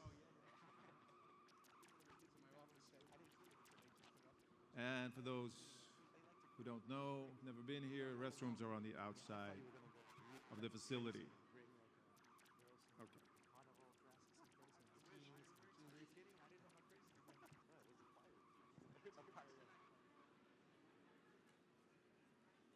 Now, depending on the time we have, we're gonna have a 10-minute break around 11 o'clock, but if you need to have a personal break, you can get up and do what you have to do any time of the morning because we're going to be moving quickly.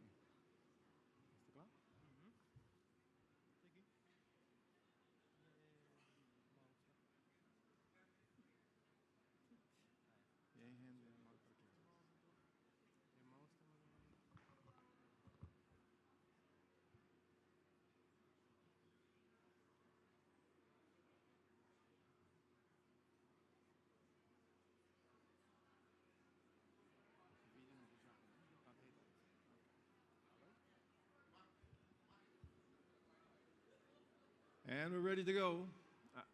Is that many people badly parked? We're about to continue, ladies and gentlemen. The name of his presentation is How Real Businesses Can Make Real Money on Social Media. Here's what you need to know about Ramon Rey.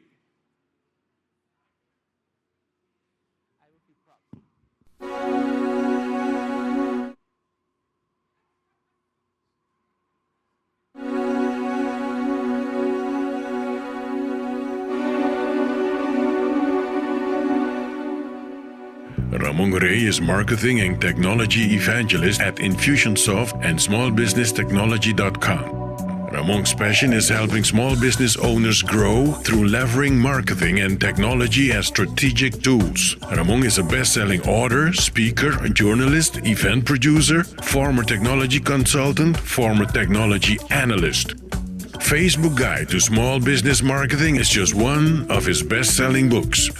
Ramon is not just an ivory tower geek, but as a former technology consultant, has hands-on experience in a variety of technologies. Over his extensive career, Ramon has written thousands of articles, spoken to thousands of business owners, and impacted hundreds of thousands of small businesses. Ramon is often quoted in the media, including New York Times and Wall Street Journal. Ramon has been engaged by Verizon Wireless to educate their sales team.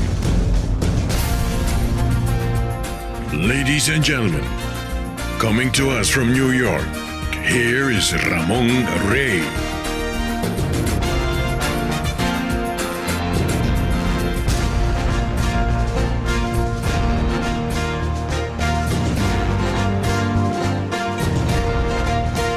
When I received Mark's email to come to Aruba, the only thing I knew about Aruba was Holloway. And I said to myself, I know Nigerian emails to ignore, because those are all spam and scam. And I know other emails to ignore. And I said, Aruba? They now have a scam like Americans to come to Aruba, and then I don't know what to do. And after I talked to Mark, I said, the microphone isn't working, so we're going to hold the show for 10 seconds.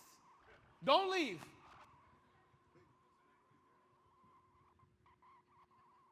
I should just keep talking. Why don't we just do that? So, the point being is that I am delighted and so awesome to be here with Aruba. And my wife, Ronnie, you still here? No, she left too. Oh my God. Wow.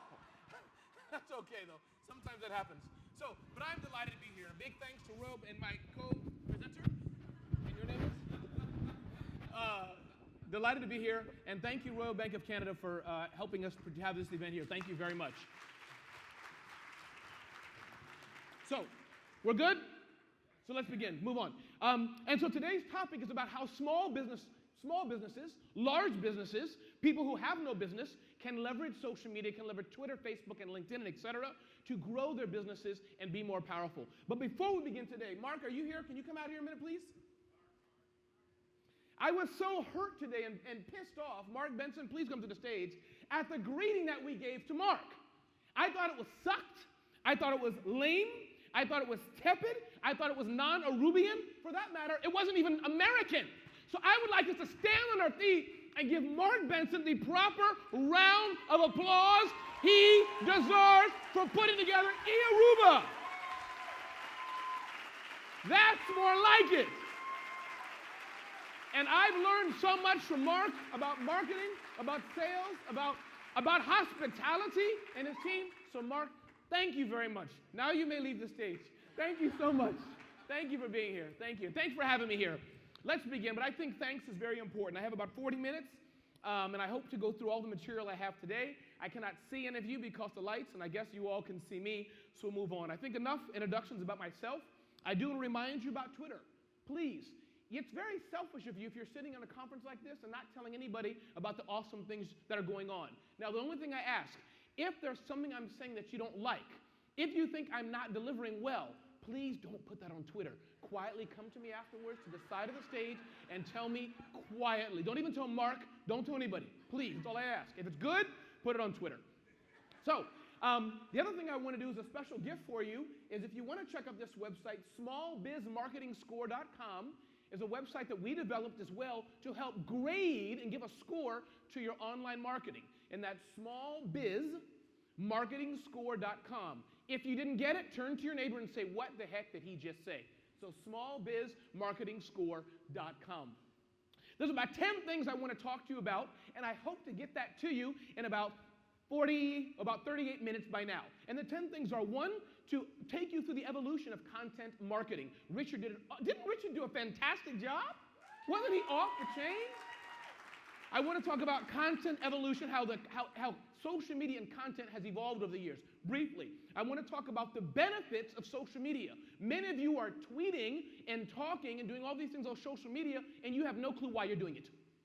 You're just doing it because everybody else is doing it, because your son or your daughter's doing it and said, Mommy, you need to tweet. So therefore, the Royal Bank of Canada spent millions of dollars on Twitter just because the CEO's son started tweeting. And that makes no sense, does it? Yeah. So, third thing is, I want to talk to you beyond social media. How many of you heard about this event today on social media? But how many of you heard this event today on radio, on TV, and etc.? Yes. So social media is great, but I also, even though I'm a geek, I love technology, it's important to go beyond technology. And you can read the rest there. But again, content ideas I want to share with you today, some social media concepts, an overview of Twitter, Facebook, and LinkedIn. How many of you are a bit confused between, Ramon, when do we use Twitter? When do we use Facebook? When do we use LinkedIn? Anybody like to have a little bit of understanding of, at least my opinion of that? So the power of multimedia. I want to get you excited about using video and audio as well. And I'll close with paid advertising.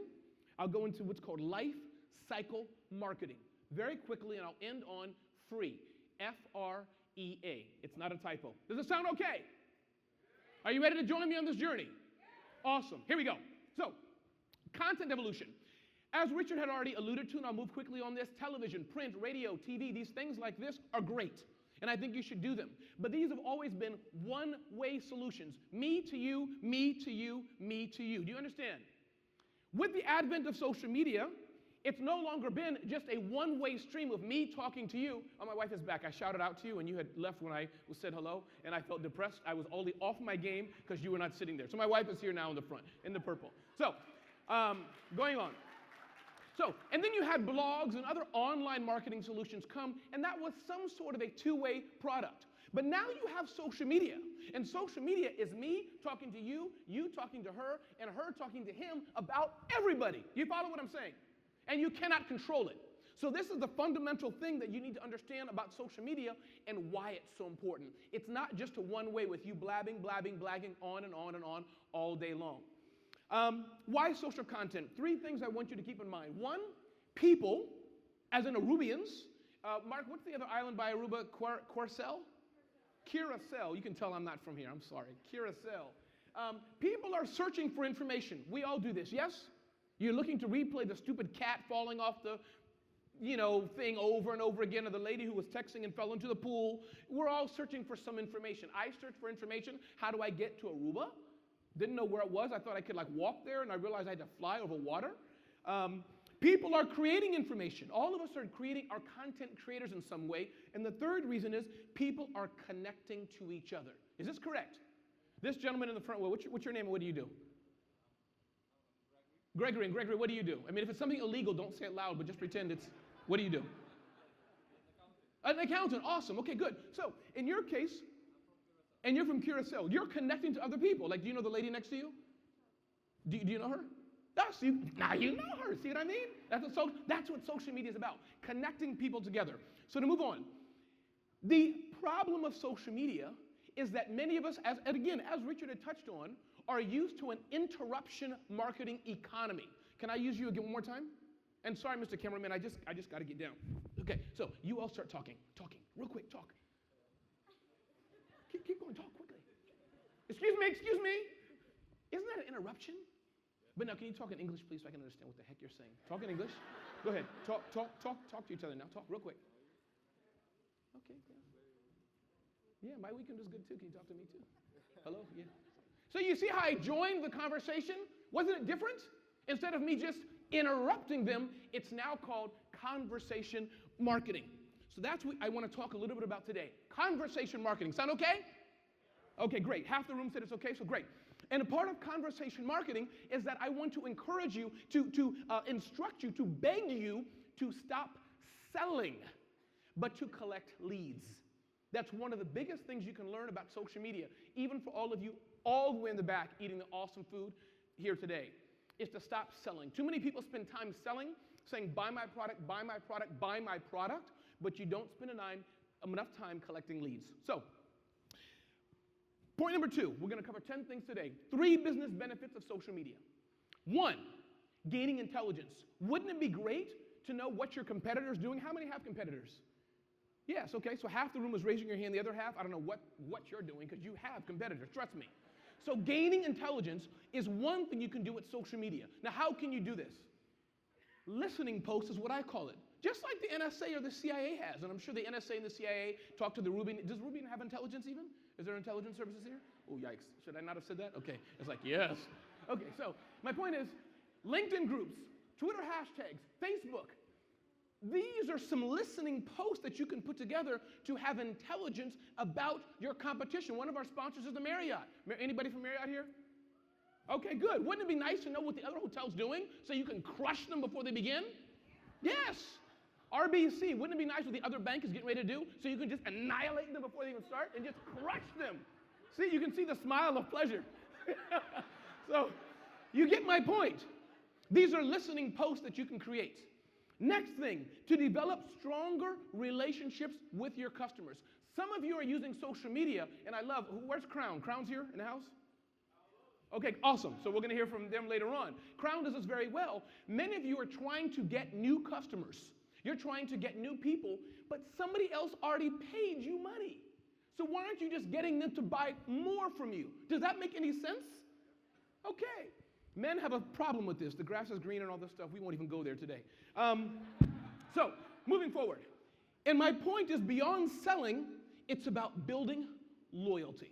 This is where it's very important to keep in mind, okay? Beyond selling, about building loyalty. So people come back again and again and again and again. Going back to Marriott, where I'm staying here, I was so impressed. Because first I had to understand it because people would smile at me as I'm walking towards them, and I wasn't sure if like a robbery was going to take place. I grew up in Brooklyn, New York, so I see these two guys, the bellman, he's like, and I'm like, you know, oh, wow, or, you know, but he was genuine.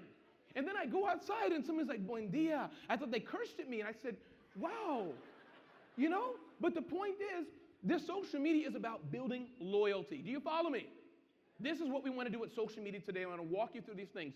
The second thing that social media, and Richard touched on that today as well, is to build your personal brand. By the way, Richard, I do whole seminars on building your personal brand, so you and I should tag team. I can't see you, but I know you're here somewhere. Tag team. Oh, there you go. On that and do this together. In Miami, preferably. Or Aruba, for that matter. Yes. Personal branding is important. How many of you own small businesses or work for small businesses? How many of you are employees of big companies? Personal branding is important. This event is a personal brand for me. When I met Mark online, I didn't know who the heck he was. At first, the first 80% of our conversation, I really thought he was a criminal, and I was out to capture him and showcase, because I have done some work with the FBI, and maybe I can work with Interpol, arrest him, and it'd be great. But he has been a great brand for Aruba. How kind and awesome, and Stephanie and his dad, and Robert, the photographer, and everybody has been awesome. So this is what personal brand, social media can help you also build your personal brands. As Richard said, I want to reinforce that. Your businesses are great. RBC has a logo and branding. But tell me, am I right? If people walk into your bank and your employees treat them like crap, that brand is done. Am I right? So the brand and the logo that you spend is only half of it. It's the people that ultimately matter. And whether you have a big business or small business, you want to use social media to build your personal brand. At the next Aruba 2015 conference, I'll speak about that as well. I don't know. So, the third thing I want to talk to you about is going beyond social. And as I said, I'm a technologist. I love technology. But I want to impress upon you and encourage you that social media is not everything. So a few things I want to let you know. One, social media is not a replacement for bad business practices. If you have walking around in your business a psychopathic, moronic, first-class loser who steals money, abuses the ladies, and is a total jerk, you don't need to tweet. You need to fire him. Do you understand? Social media is not going to replace everything, okay? Point number two, you cannot tweet your way to profitability. Do you understand what I'm saying?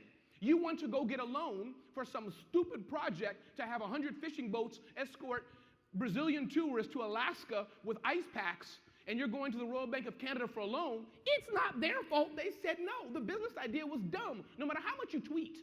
Do you follow me? So Twitter cannot help your business with profitability. Next thing, word of mouth, offline marketing, events. These things are important, ladies and gentlemen. How did we hear about the event today? Mark invested quite a bit in doing a wraparound. Richard, again, may have talked about this as well, a 360 degree of marketing, okay? So keep that in mind when you're considering social media. I'm going to dive into social media, trust me, but I want to get your minds in the right place. Is it okay? Okay, about 10 people said it's okay, including my wife. Thank you. All right. Some non-social tools, and again, quickly, I won't cover this, but at the Aruba 2016 conference, we will talk about this. Email newsletters, websites, press, face-to-face networking, events, print, TV, and radio. These are non-social things that you can do, okay? How many have had press attention ever? You've been on the radio or TV, anybody? Okay, a few of you. How many know what TV is, okay? Richard asked about interest. Okay, good. No, you're sitting here looking at me like I'm crazy. I am crazy, but I mean, you know what I mean. So how many of you gotten press? Okay, few of you. Okay, good. So and do that more and more, and that's good because that reinforces it. Okay, so my fourth point, my fourth big concept I'm bringing you today is to create a great story. This is very, very important. Some of you may have heard that Mark may be buying the Renaissance Hotel. Have you heard that? Did Mark say that yet? No, I'm serious. So what happened was this: we were outside 2 days ago, and the manager of the Renaissance Hotel came out and was looking for a marketer. Basically, he said, Mark, can you help me with marketing? Mark and him did something to help him with marketing. He said, you know what, instead, I'm thinking of selling the hotel. They did a transaction. Mark bought the hotel. And you want to know what happened next? Now, I lied about everything I said. It's just a story. But weren't you interested? Come on. Wasn't it like, really? Mark is going to buy the Renaissance Hotel? And Mark is like, what? So my point is, learn to tell a story. This is important. Don't lie, but tell a story. Okay? I'm sure there's a story behind the Royal Bank of Canada. I'm asking why does that have a C in it if it's in Aruba. I don't know that story, but either way, I'm sure there's some story behind it. So, tell a story. This point is, what things should you be doing on social media? To give you some ideas, what should you do on social media? And we have a few more things to go. One, talk about your customers. Some of you know that you are completely 100% egotistical, selfish people. Yes? Yes, I know some of you are. That's good. You're being honest. Yes, good. Stop doing that. One thing you can do, nobody cares about you at all. Talk about your customers. This is how you can rock social media. Point number two, talk about the industry, the news, the events, what's going around you. You understand? Talk about what's going around you. This is what people are interested in.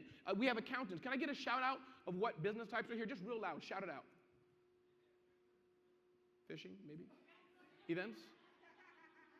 Okay, two people are in business here. I don't know how you're banking in Aruba, but okay, anyways. Okay, God bless you. Okay, so talk about your industry and events. Talk about your community. Talk about your community. So that's the third thing you can do. People want to know what's going on about the world around them. The fourth thing, talk about yourself, but do it gently and do it in context. I had a Google conversation. I pretend that I was in the Oval Office talking to President Obama directly. That's what I pretend in my head. But it really was a Google Hangout with 5 others. But anyways, I was talking to President Obama, and I bring that photo up sometimes. So it's about me, but it's related to who I am and what I do. Do you follow me? So it's okay to talk about yourself, but you notice I put that fourth. 5, what about thought leadership? How many of you are experts on something? Something. And I was looking for all the RBC employees to raise their hands, but it's okay. How many of you are experts on something? So out of the 700 people in this room, in Aruba, we have 20 people who are experts on something? Oh, come on now. All of you, I hope, are experts on something. That's something you can talk about. Do you follow me? Personal tidbits, and definitely use visuals. So that's another way that you can crush and rock on social media. Does it make sense? Okay, moving on. There's a company here in the U.S. called Aruba. How many here have bad breath when you wake up in the morning? I don't. My breath smells well. You can ask my wife. But how many of you have bad breath when you wake up in the morning? I mean, it's really stinky. It's nasty. Yeah, come on, Rick. Why are Arubians lie? Where's Mark? Do Arubians usually lie like this? Is this common? Oh, come on. So they made a bad breath detector, and I won't. I was gonna bring it to somebody, but I won't. So it's all right. Yeah. Because then I'll hit a sponsor, and Mark's like, Ramon, that's a sponsor. Don't do that. So they have a bad breath detector, and you hold it up to someone's. Sorry, I didn't mean to come to you. You hold it up to someone, and when they breathe on the bad breath detector, it says if you have bad breath or not. Isn't that awesome? Now, of course, we know it's a gimmick. But my point is, this is all about the engagement. This is all about drawing people in of relevancy to what they do. Do you follow what I'm saying? Marriott, why don't you have an app like the bed softness detector? Something, whatever. You get my point, okay? The loan shark sniffer, where you can go around to your friends and say, not you, I'm going to RBC. You follow what I'm saying, okay? So, have fun with content. Moving on. Overall, what I want to let you know is, ladies and gentlemen, feed your tribe. Everybody wants content online, yes? Those of us who do it well, you will have the result in the bottom. Those of us who do it on the top, who do it bad, you will have a bad result. feed your tribe, okay? If any of the Aruba staff can give me a loud shout out how much time I have left, I'd be grateful, please, real loud, thanks. Or if anybody else knows. Step number 5, social media best practice concepts, okay? 1, have a conversation. Now, if I can be a little stereotypical in Aruba. Ronnie, don't get up. Please don't. Please don't get up. But I know for guys, it's a lot harder. How are the conversations that we do? So this young lady's here talking to me. Can you talk to me, please? Keep going. No, keep going. Keep talking.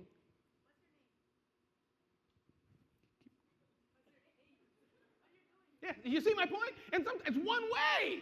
She's talking to me and I'm not saying anything. I'm so sorry. I'm going to try. Okay, and I'm not saying anything. Do you follow me? But on social media, tip number 1, have a conversation. It's not about the sale. You want to have a two-way interaction with your constituents, with your community. This is how you will rock and how you will succeed on social media, from the first row to the back row, okay? Point number 2, be a giver. This is important. How many of you are givers? How many, really? Really, I see someone back there waving their hand. Who? Can you wave higher? Okay, great. So can you stand up? Stand up. How are you a giver? In every possible way. That's lame. Really, how are you a giver? Come on. How I am a giver, I give love. Awesome. I love it. Love. We all love love. Awesome. Can we give him a round of applause? Awesome. So, my point is, it's very important to be a giver. We live in a society that's take. But I encourage you to be a giver. Do you get it? Do you follow me? Awesome. So, next point, headlines. I brought a paper today. Thank you. I brought the New York Times, the Aruba Today, and looking at the headlines. We need to think like newspaper journalists. Like people who write headlines, sponsors, I can't help if it's one of your executives got fired or put away in handcuffs. I can't help that, so I'm just going to start reading. Labor gains. U.S. finally regains jobs lost in a recession. Great. Ask the Republicans, though. Loyal visitors to Aruba honored at this low-class hotel. It wasn't the Marriott, so it's irrelevant. Here's another one. Elso Croce completes 25 years of service at Caribbean Palm. Forget that one too. Yeah. Let's just move on here. I'm getting in trouble here. Mark, I'm sorry. Yeah. I just can't read anything. I don't know where the PR team, anyhow. You know what? Yeah, you know what? You get my point. Think like a writer of a newspaper. Short, sweet, to the point. Dog spanks man.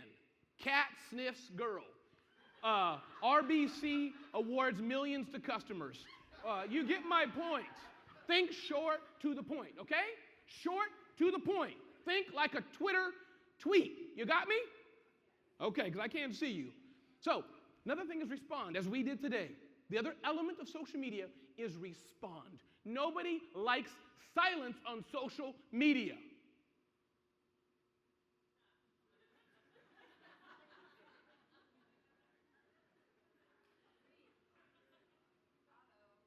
Doesn't it get uncomfortable? This is what it's like on Twitter when people say, I've been tweeting since 2009 with 2 tweets. Come on now. Get real. Okay. Going on next as we begin to come to the latter half of this. Has it been helpful for you so far?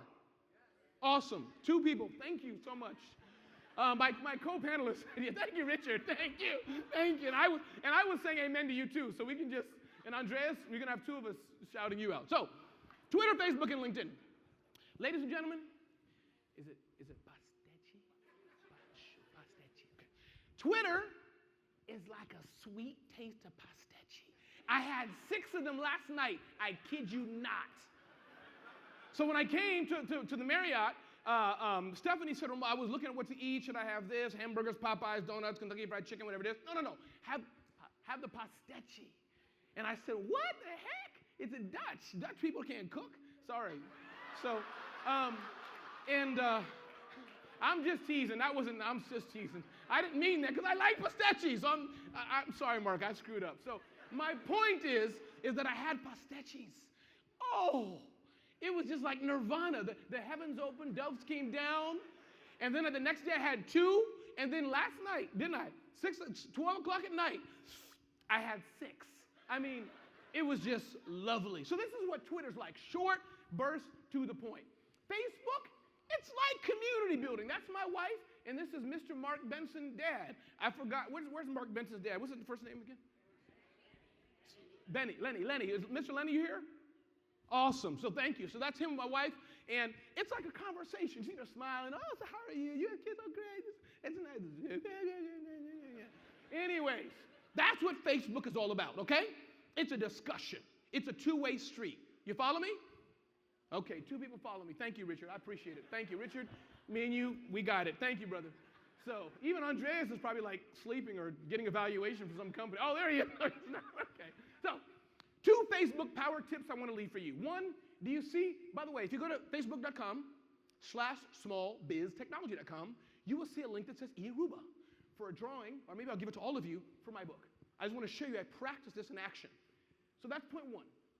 Using Facebook and other tools, not just to have status updates, but to drive traffic and bring in leads. That's 1 power tip. Second power tip, which many people are not doing so much. Where's my second power tip? Is it here? Yes. Second power tip, listen to me carefully. If you have email addresses or other identifying information of your customers or prospects, you can upload these to Facebook. Do you follow me? Or, thank you, or Twitter, and you can begin to just market to these people. Doesn't that sound interesting? Okay, 2 people said it does. You didn't say it did, you didn't say it did. Let me tell you why it's interesting. You took the time to talk to all these people today. Turn around and say hi to all of them, please, if you don't mind.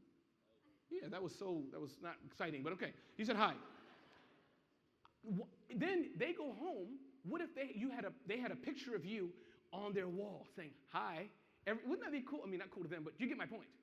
Yeah, so this is what Facebook lets you do. Do you follow me? It's very important. Take the list you have, upload them to Facebook, and market to the people over and over and over again. Do you follow me? Because it's easier to market to people who already know you than people who don't. Do you follow me? Okay. Is there an RBC truck outside? There is. Okay, there's one right outside waiting to receive you when you go out today. Okay, moving on. LinkedIn. Complete your profile. Join and start groups. Get access to networks. LinkedIn is kind of that deeper, let me really get to know you kind of on a one-to-one basis. And 1 tip I will give you for LinkedIn, stop being lazy. Stop. Are Arubians generally lazy people or no? I heard a yep here and the rest no. So I'm going to take her for it. She's telling the truth, and y'all just hear the cameras rolling and think, oh, I don't want them to think Arubians lazy. My point is, stop using the LinkedIn default connections. You know what I'm talking about? You click connect with me, and it says, I want to connect with you. Do you know how many of those I receive every minute? Instead, do something interesting. Hey, Ramon, I'm the guy who you said had bad breath. What's up? You know what? I dare you to come back to Aruba. You follow me. I know who you are. So use something personal instead of just the default LinkedIn connection. Moving on here. Google+, Instagram, Pinterest, et cetera, et cetera, et cetera. These are all great tools to use. And my point is, focus on the big ones first and then the other ones. Okay? But these are all great tools and you should consider using them. Moving on, the power of audio and video. I only have a few minutes left. Ladies, can you hold your purses head up in the air? RBC's here, so nobody's going to rob you. They have security. It's all covered. Ladies, hold your purses high up in the air. Ronnie, I don't know if you can lift your purse up, but try it, honey, if you can. Okay, good. I don't want to see more purses up in the air. Thank you. More purses high up in the air. Do all of you have an Audio Technica 587 mic in your bag? Do all of you have it? I know we have one. Good. Thank you. Okay. Media is very important. This is a microphone that I have, which helps you get sound directly as someone's speaking. There can be noise all around them. I'm showing it to you because I live this stuff. Audio is important. Okay? Is there an RBC like marketing manager here? Anybody like that here right now? Who is it? I'm not going to embarrass you. Don't worry. She's like freaking out. Oh my God. Where? Oh, in the back somewhere. Okay, so we'll pretend that you are the marketing manager. So my point is, with this, you can take a tool like this, and I just want to show you it works. If you're here and you have customers here, I can videotape you, ask you a customer testimonial. I can put this microphone to you, so I'm saying hello. So let's try it. Hello, how are you? What's your name? I'm fine, thank you. Okay. Jennifer, I'm Ramon. Nice to meet you. Are you feeling crazy? Yes? Good. Okay, good. So I can stop and just show you, everybody can't see it, but there's a little camera here, and I now can hit play on this, and I know I'm taking some time, but it's important. Hit play on this, and look at that.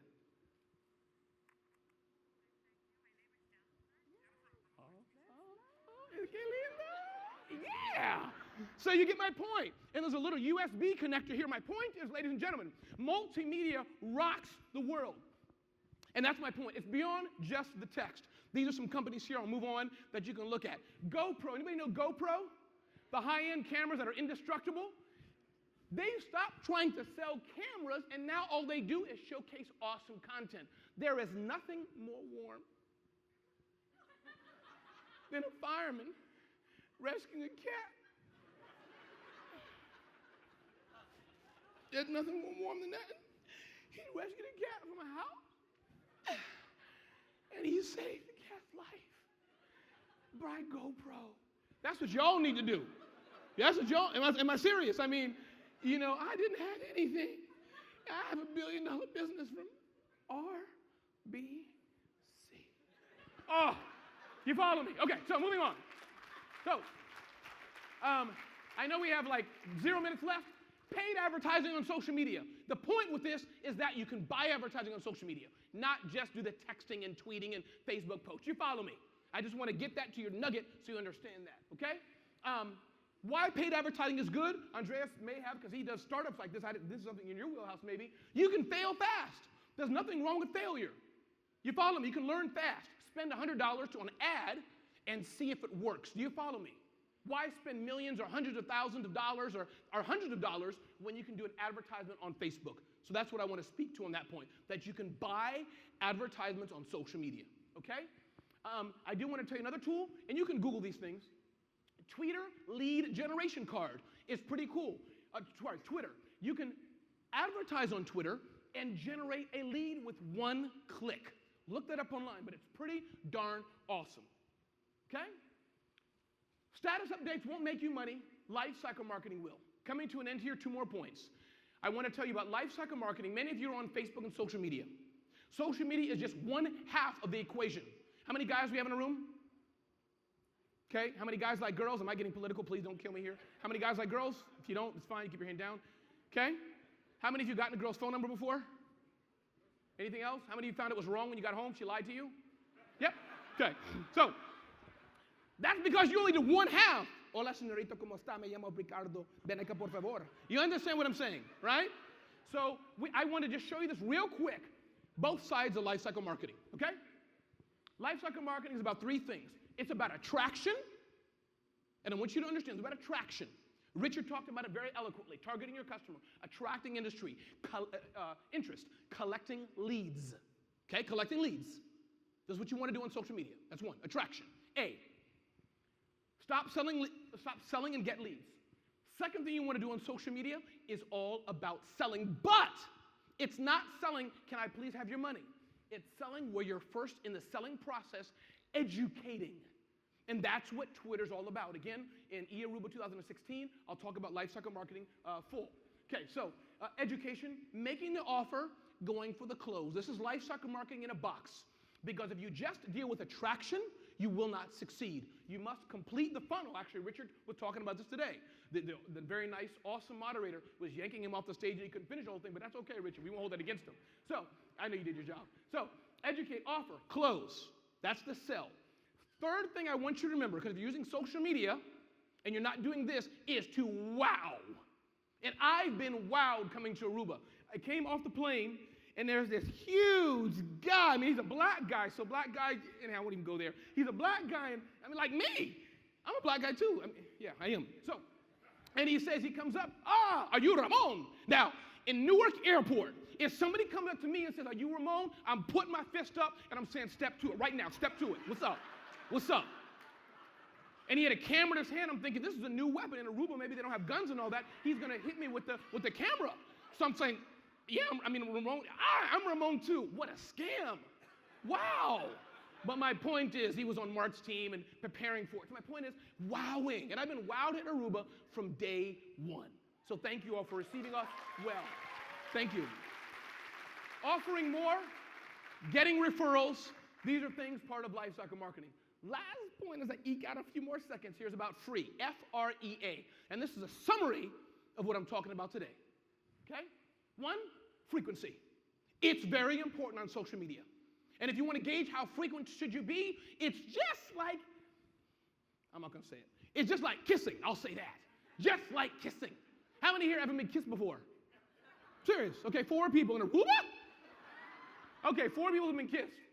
Okay, so the guys are like nervous. Anyways, you don't want to do it too much because you'll get sores and it's just freaky and nasty. And you don't want to do it too little because people think you don't love me. So frequent. Second is relevant. Make sure you're kissing the right person, yes? Social media is the same way. Be relevant to your audience. Point 2. Third, engagement. Very, very important. You want to be engaging with people and come out of your box. You can't sit behind your. We were going shopping. What do people call when they go to a country and don't know why they're there? Tourist shopping. Yes, tourist shopping. We were shopping for stuff. Yesterday, all kind of trinkets and crazy scarves and weird stuff. Anyways, some of the merchants came out, right? Said bon dia, and I learned that bon dia was a good thing. So I was like, okay. So my point is, you want to be engaging. Fourth, analytics. Okay, you want to measure what's happening, and I'll move on from that point. Richard touched on it. I have some awesome stuff about analytics I can show you, but I'm being pulled off, so you can like mob these guys afterwards. It's not me. This is awesome. This is the best stuff I have right here. I was going to talk about it. I'm not now. Okay? So I had a bonus for newbies as well, but I'll skip that. Should I skip it? Oh, sorry. Okay. So move on real quick. This is for the newbies. Those of you who don't know anything. Okay, and I'm serious. I know many of you are here, Ramon. I don't even know how to spell Twitter. Okay, I don't even know what a like is. Real quick, 2 seconds. Okay?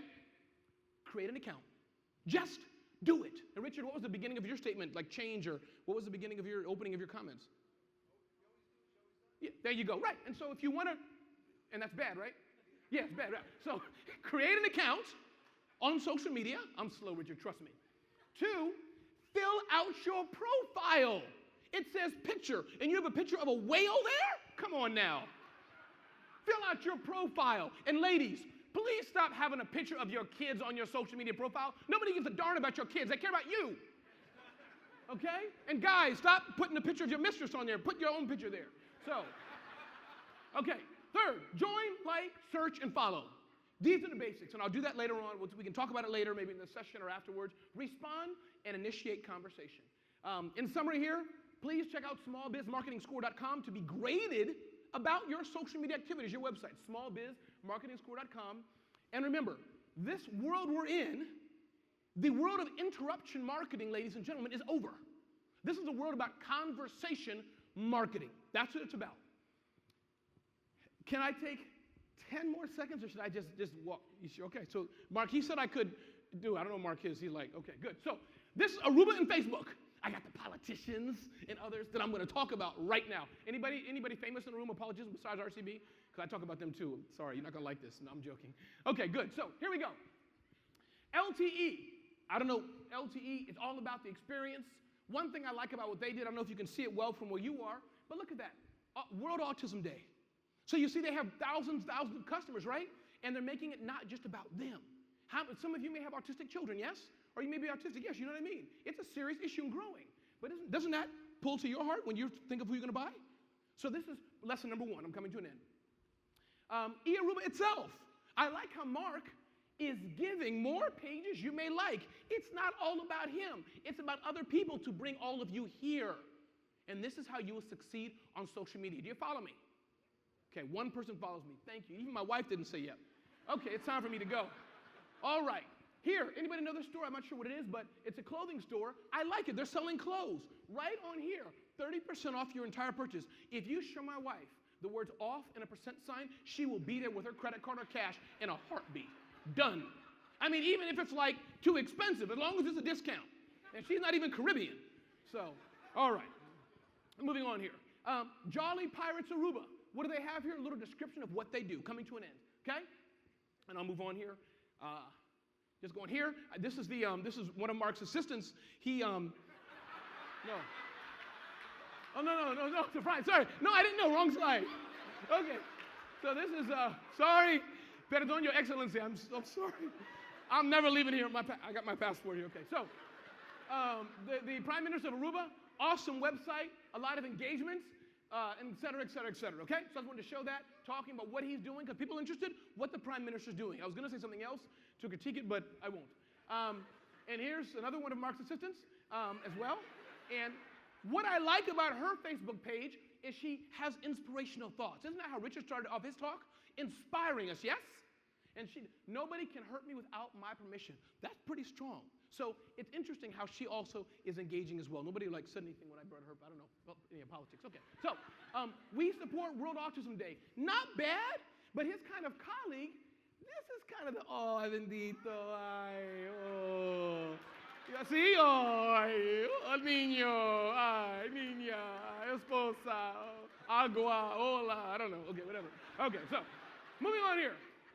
Okay, so that's my point. And coming to an end now, thank you for letting me. I already told you about this site. To recap, frequent, relevant, engaging analytics, lifecycle marketing, attract, sell, wow. Remember, ladies and gentlemen, this world is not about interrupting the conversation. It's about conversation marketing with social media being inside the conversation. And again, a big thanks to Mark. My name is Ramon, and I've taken too long, and thank you.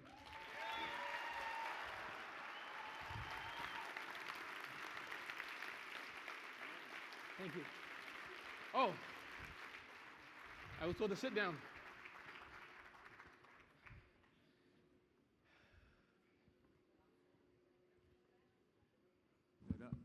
Okay. Once again, thank you to Ramon Ray. Thank you. Thank you. Thank you. We would also like to acknowledge the presence of Minister of Public Health and Sports, Minister Alex Strengel.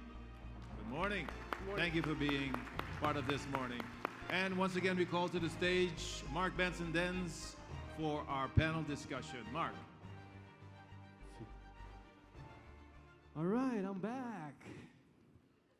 From where do you get all that energy? Oh, from you, man.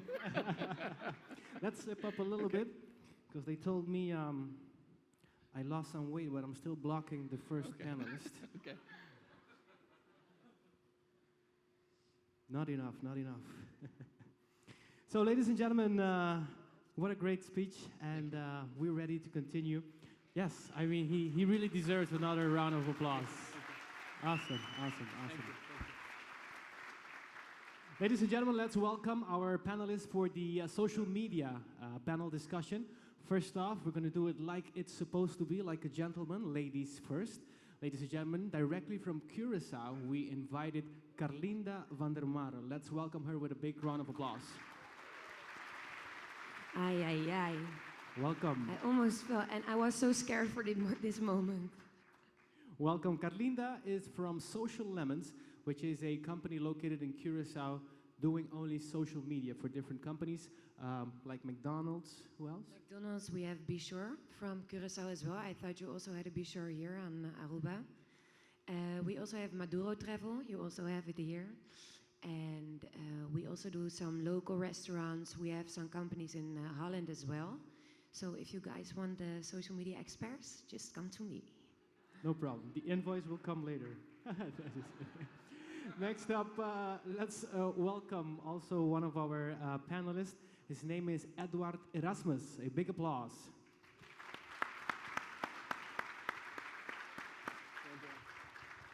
Edward Erasmus is a lecturer at the University of Aruba, also operational manager at the Free Zone, and has done different studies on social media in Aruba.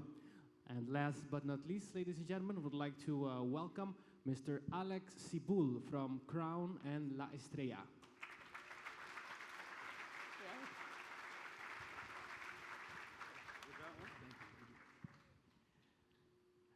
La Estrella and the Crown are one of the companies that are most active on social media. I think all of us know that with different campaigns, and that's why also he is joining us today. Don't forget, you can ask your questions via hashtag #eArubaSeminar, and also we have our microphone. I understand from our social media team that we have a lot of questions related to social media. So if we could get the first group of questions, we could start right away with the answering of those questions in regards to social media.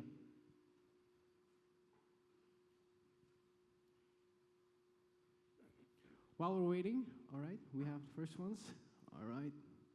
Let me stand up because I can't really see. All right, we have Michael Salazar is asking, is it a really good idea promoting your company through Facebook, considering they've been tracking everything you do on Facebook and WhatsApp? Ramon? Yeah, I think that everybody can track everything you're doing all the time. When you're doing it, you blow your nose, you make money, everybody can track it. So the world of tracking, I just have given up on, and track me and enjoy it, and let's make money. Carlinda, what do you think of that? What do you think? I'm sorry, I was just listening. Actually, I think it's also a really good idea to share everything you are doing, but think about it very good before you are posting something, because when you're posting everything and you are like your colleague is going to the toilet or something like that, just don't. It's funny to get your personal also in your Facebook and your social media and stuff like that, but just think about it first and then post it. Good. Curacao, are the companies aware that they're supposed to be on Facebook? Are they doing it actively, or do you guys also have a lot to go? Well, actually, I just told those two men that on Curacao, I don't know really how it is on Aruba itself, but on Curacao, marketing is like way behind. So not only the marketing on the billboards and stuff like that, but also social media marketing. We are the only company on Curacao who is doing the social media management for bigger companies on the island. People do not really believe in social media marketing yet, but they are starting. So the bigger companies now outsource their social media management to Social Lemons, and the smaller companies are starting to get it, but it takes time. Crown and La Estrella is very active. Why are you guys so active on social media? Well, the truth is, we really believe in this. I mean, we get out to more people with our posts than we could with any other medium. People appreciate it. We give campaigns, we give presents, we let them know what's going on in the stores. We tell the story, and that's the best way to get to our customers, because we get directly to their cell phones, to their computers, and it's worked for us, and I think we'll continue doing it for now. I have a question. You're not obligated to answer, but how many hours a day do you guys spend on social media? More than I wish I had, because I'm the one taking care of it for now. I think it's either say 3 to 4 hours a day. I don't work on it myself alone. I do most of the interaction. I do answer most of the messages, but I have people in every different store that do different answering, because the truth is, I don't know all the prices. I don't always know what's the situation of, because a lot of customers also do questions. It's much more comfortable sometimes to just send a message stating the problem than just, you can just send a message and they'll answer and they'll make a clear answer, and they get our feedback pretty quickly, and we try our best to answer it quickly. So, I mean, people like comfortable things, they like commodities, and not everyone likes talking on the phone, or, these people don't want to pick up the phone. It's much easier if you can just write a message and you're going to get feedback pretty quickly. Yeah, I think that's also someone everybody here needs to know. Customer service is really going to social media. So every client wants to send you a message by social media. Just make your customer service social as well. Okay, let's go to the next question. If we could get some of the one of the technicians of Elite to move over the screen in the middle so I could see better. We have Marco Dupersoy. How important is it to have a dedicated social media personnel on staff? Ramon? Yeah, I think if you're a very small business, I think you do everything. Cook, bottle washer, and there's a third thing they say. I don't know what the saying is, but something like that. So you doing everything yourself, and I think you cannot do it. I think as you move up, as you migrate to doing more and more, I would recommend using a VA, or virtual assistants. In the US, we call it 1099s. Contractors, is that popular in Aruba? I don't know. Okay, not okay, but you can hire somebody part-time, as it were. They don't have to be on full-time staff. And I think point 3, yes, as your company is growing, Royal Bank of Canada, Marriott, et cetera, you need to have somebody, I think, dedicated to that. Even on your team, Mark, having somebody who can focus on it. So I think as a small business, do it yourself, and you should learn how to do it. But as you grow, it's good to have someone know how to do it. But I will end, Mark, and everyone, and say that don't think, oh, I'm too good. I'm the CEO of whatever company it is. I can't do it. No, no, no. You have a cell phone, you are your social media manager. What do you think of that, Edward? I think it's a 24-hour job managing social media because everybody is online anytime, and you need to be responsive. Whenever something is posted on your Facebook page, you need to respond. Like Ramon just mentioned, if there's no response, they think you're not present. You're closed, like Richard mentioned in his previous presentation. It's a challenge. Indeed, I've done the research back then in 2010. And most people thought, it wasn't 50% of the people who answered back then, it wasn't really that important to have a Facebook page or to manage that in a strategic way. Nowadays, everyone has a Facebook page. You're getting flooded by invitations to join a Facebook page right now. The key is to manage it well. Either if you're doing it yourself, do it with a team, but the important thing is to keep the image of your company. Don't just outsource it to anyone else and let someone manage it for you who doesn't know the image of your company, the brand of your company, because they might make mistakes. Your page should display your brand. It should represent your brand. Your conversation should remain, it should remain real. It should remain, how do you say that, Ramon? It's like... It's just strengthen your brand. Exactly. Strengthen your brand. Mm-hmm. So, indeed, you should spend time, even if you're the owner, the director, or whoever it is, no matter your position, but make sure you keep it real. All right, let's go to the next question coming in with our hashtag eAruba seminar. We have Roland Hoek, Mr. Ray. Why do more and more US companies like PayPal use affiliate network marketing to grow? I think because affiliate network marketing, the power of it, whether it's in the US or otherwise, is that you're one person. But if I now work with you and have you market to other people, and then I work with you and have you market to other people, there's exponential growth. So I think affiliate marketing can work. I would just say be careful and go in with it with your eyes open. Because I think it's just like, I don't know what it's like, but it can be very slimy, in my opinion, or I think it can succeed. So I would tell businesses, be very careful, and be careful who you work with. If you're a good brand, but your affiliate marketer is a total moron who's a jerk, well, there you go. We have a question in the audience. Good afternoon. Your name, please.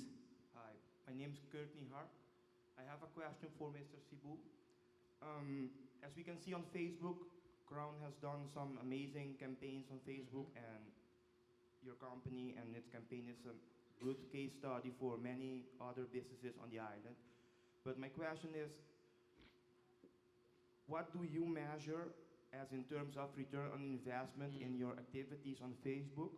And what suggestions do you have for other similar businesses or smaller businesses for what they should focus on? Thank you. The truth is, it's hard to measure the return on investment on many. That's a question that I see in all types of social media seminars that I've seen online or that I've seen in person, and it's very hard to measure. You have to believe. You can ask the people that come into the store, but you, at least in social media or when you post something on Facebook or you do a big campaign, you see how many people are looking at your brand, at your company. Sometimes I don't want to hit the newspapers, but sometimes you put an ad in the newspaper, you really don't know how many people are seeing this. You don't know how many people are going to come because of the ad. We're all over the place. We do the newspaper, we do the email blast. Sometimes we do personal cell phone messages, we do calling. I mean, it's hard to find the exact return on investment, but I think it's working. I know I go to interviews at times with the Crown when they're gonna hire people, and we have 150 people interview 2 days, and almost 90% are fans of ours. Almost 90% might not even be customers, but they know our Facebook page, they know what we do, and they know our story. So I think it's not something you can measure, but it's something that if you know you're doing it well, and I mean, I can bet 90% of the room's Facebook fan of Crown, and thank you. Great. Edward, you've done different studies. How have you seen the use of social media grow during the last 2 years? It's phenomenal. I mean, if you just look at Facebook, just Facebook, how it has developed, it has grown. In terms of users, in terms of pages, even political campaigns. I mean, we've experienced that, how politicians have branded themselves using Facebook compared to the 2009 elections. So it's huge, and like I said, everybody's trying to do it. Everybody wants to be online, be on Facebook, on social media. But the thing is to do it well. Either you do it good or you don't do it at all. I mean, if you want to be present, make sure you go 100% like my friend Alex here, because that's the way to do it. That's the way you create return on investment for your Facebook page, for your... Edward, can I correct you for a second? Sure. You know, and it can backfire if you don't do it well. I mean, if you don't answer quickly, it's irresponsible, it's unrespectful. And, you know, if you don't do a good job in your business and you're promoting the Facebook, people are going to give you shit on Facebook. I mean, I'm sorry, but it's the truth. You have to not only promise and give on Facebook, but you also have to make sure that in the stores there's people treating people well. There are complaints sometimes on Facebook. I don't delete any Facebook complaint unless it's insulting or irrespectful. But we get them, we don't delete them, we make sure we give that customer a good service, and 90% of the times they delete them. I think, indeed, response is very important.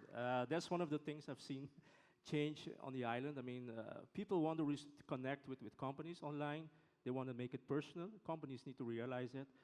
I mean, just imagine a few weeks back, WhatsApp went out, remember?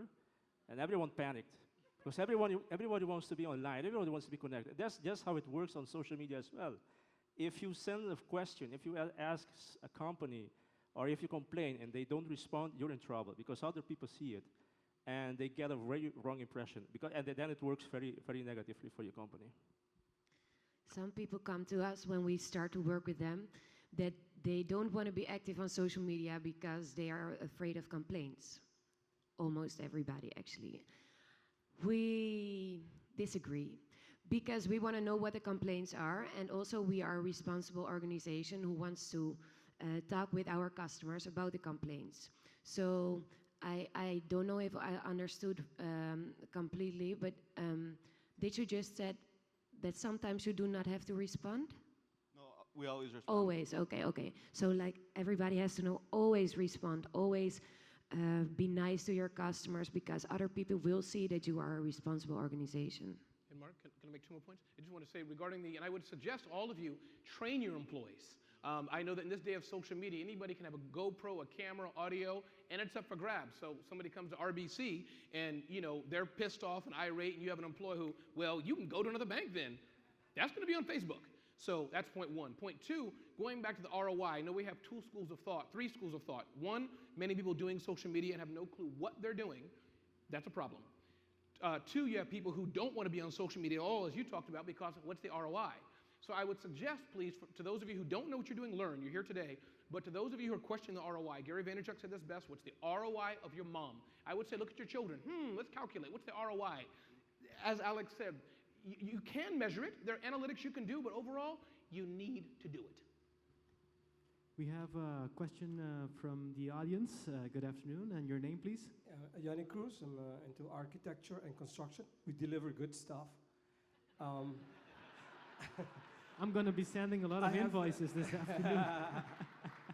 At your service. I have a question to the beautiful blonde lady. Thank you. All right. In Aruba, there are so many, I think, still practical things that's missing. For instance, in our business, sometimes you want to call, I cannot mention the name, you want to call a supplier for our sheetrock or lumber or whatever material for your construction. They call you, you need such material. So it's so practical to order it, and you swipe, and you, to your credit card online, you can buy this in that supplier, in that hardware store, you buy that. You know, for your special guests, you order and pay everything for special restaurant, and they can go and eat. You know, practical things like that we really miss. How is that in Curacao?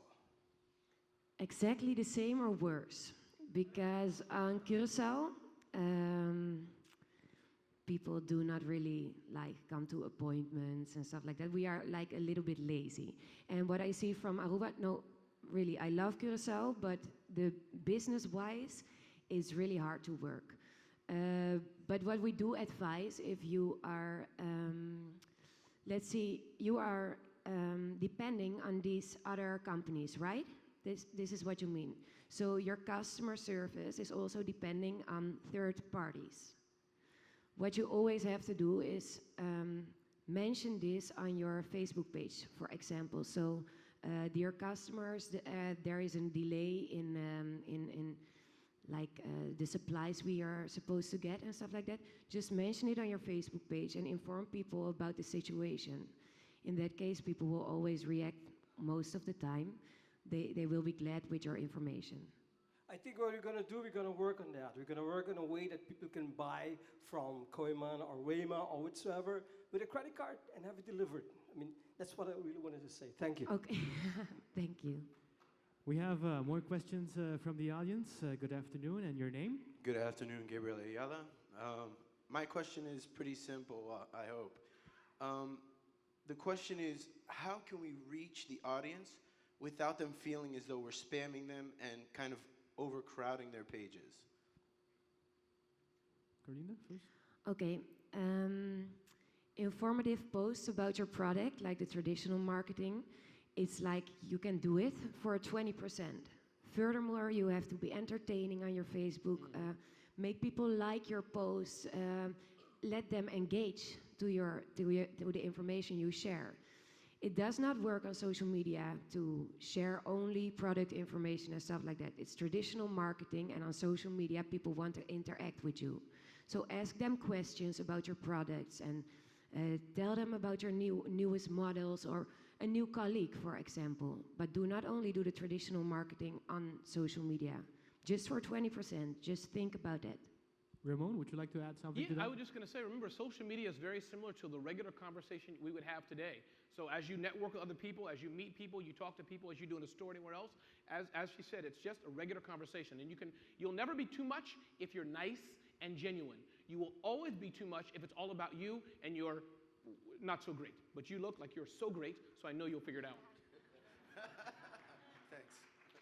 All right, thank you. Do we have more questions?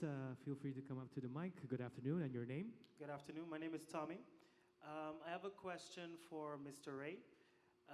In light of all of this advertising on Facebook, Twitter, Instagram, et cetera, what are the downsides? For example, if all companies start aggressively promoting, aggressively interacting and everything, wouldn't it be like if we're in a restaurant and everyone is screaming and talking? A zoo is what we call it in America. Zoo. Exactly. So I want to know, what are the downsides to, probably similar to what the gentleman before me just asked, what are the downsides to that? Yeah, I think Crown actually does it the best. I mean, I think that it's 360 approach. I believe that you have paid advertising that you can do, billboards here and there and the other, depending on how big your company is. But I think you're right. After a while, just like the advertisements on television, TiVo, I believe it is, or you begin to skip that. So it's a problem. But I think as we answer to the other gentleman, it's a good question. If you're true to yourself, if you're being genuine and in that conversation, you can't fail. And again, I'll use myself as an example. 80% of what I do is about other people. It's giving good information. It's how can I help you? And there's a little bit of sell maybe afterwards. So that's the best way you can do it. And second of all, know your customers. Like, what are you selling, by the way? We sell phones. Yeah, you're selling phones. So there's probably nobody in Aruba who needs cell phones. So it's a huge amount. No, I'm teasing you. You sell phones. But guess what? People are replacing their phones. They're getting kids who are having phones. There's a senior generation who wants different types of phones. You have a huge opportunity to do it right. But then how far can you go? Anybody else? Please. I'm not talking about competition right now. I talk a lot. I have more I can answer, but I want my panelists to join in as well. I can share. So what I'm looking at actually is the Aruban community. We're only so big. We can only go so far. So I'm just imagining, I'm looking on my Facebook page, and everywhere there's a different company, a different company. You know what? I will say one other thing. Build your personal brand. If it's a smaller company, that's the best thing you can do. That's what I've done. Again, you're not RBC, you're not Crown. So if you're a smaller company, build your brand. I can see you as the Arubian phone guy who's fit. Something like that. You know what I'm saying? That's what you can do. So you build your brand in that way. I'm serious. And that's your brand. You get what I'm saying? I get what you're saying. And add other services. If you're a tourist and you just came off a ship and your cell phone doesn't work, I will fix your phone, period.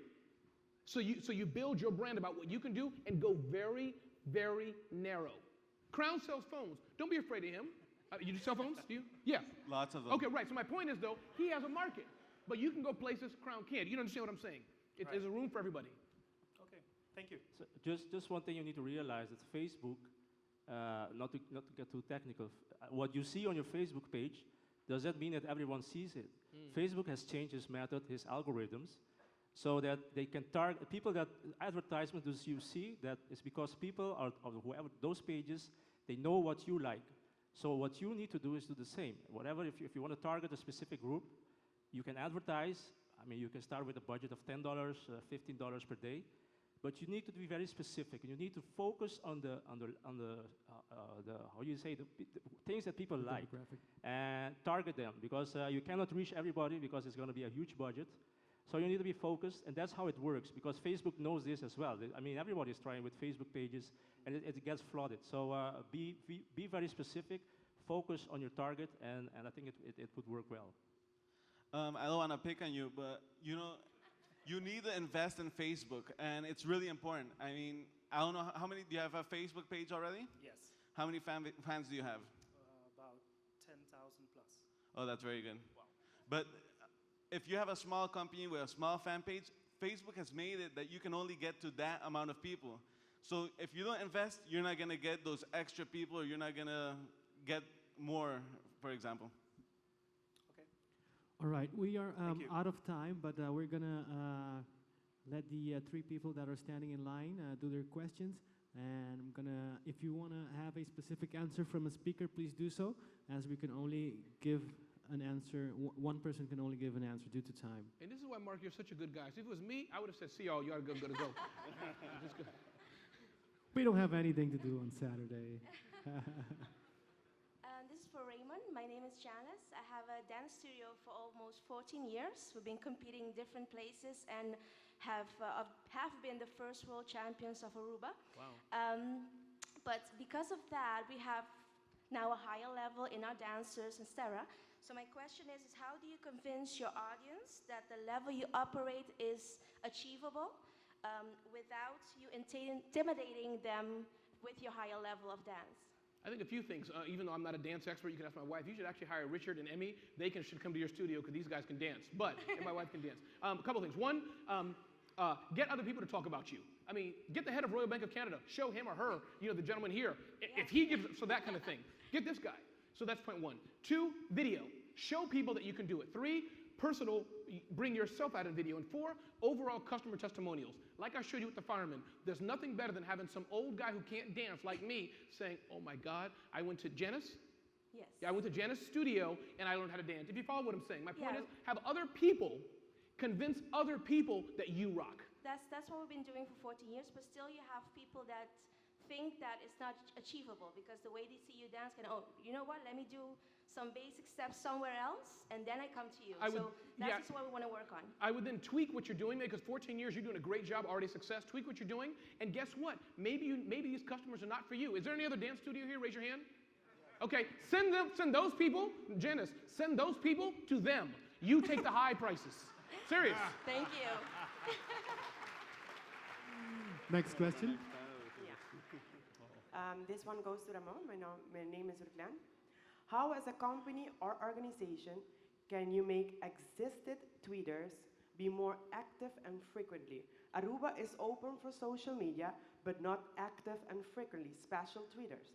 As a company or organization, you need to have also active tweeters to follow you as well. How to make them active and followers. I have an answer for you, but if I can ask Mark, can I have one of my other colleagues who are smarter than me answer one? I can follow up, please. Anybody else? I will answer, but we have other panelists here too. So. Okay, also on Curacao and on Aruba itself, Twitter is not that popular.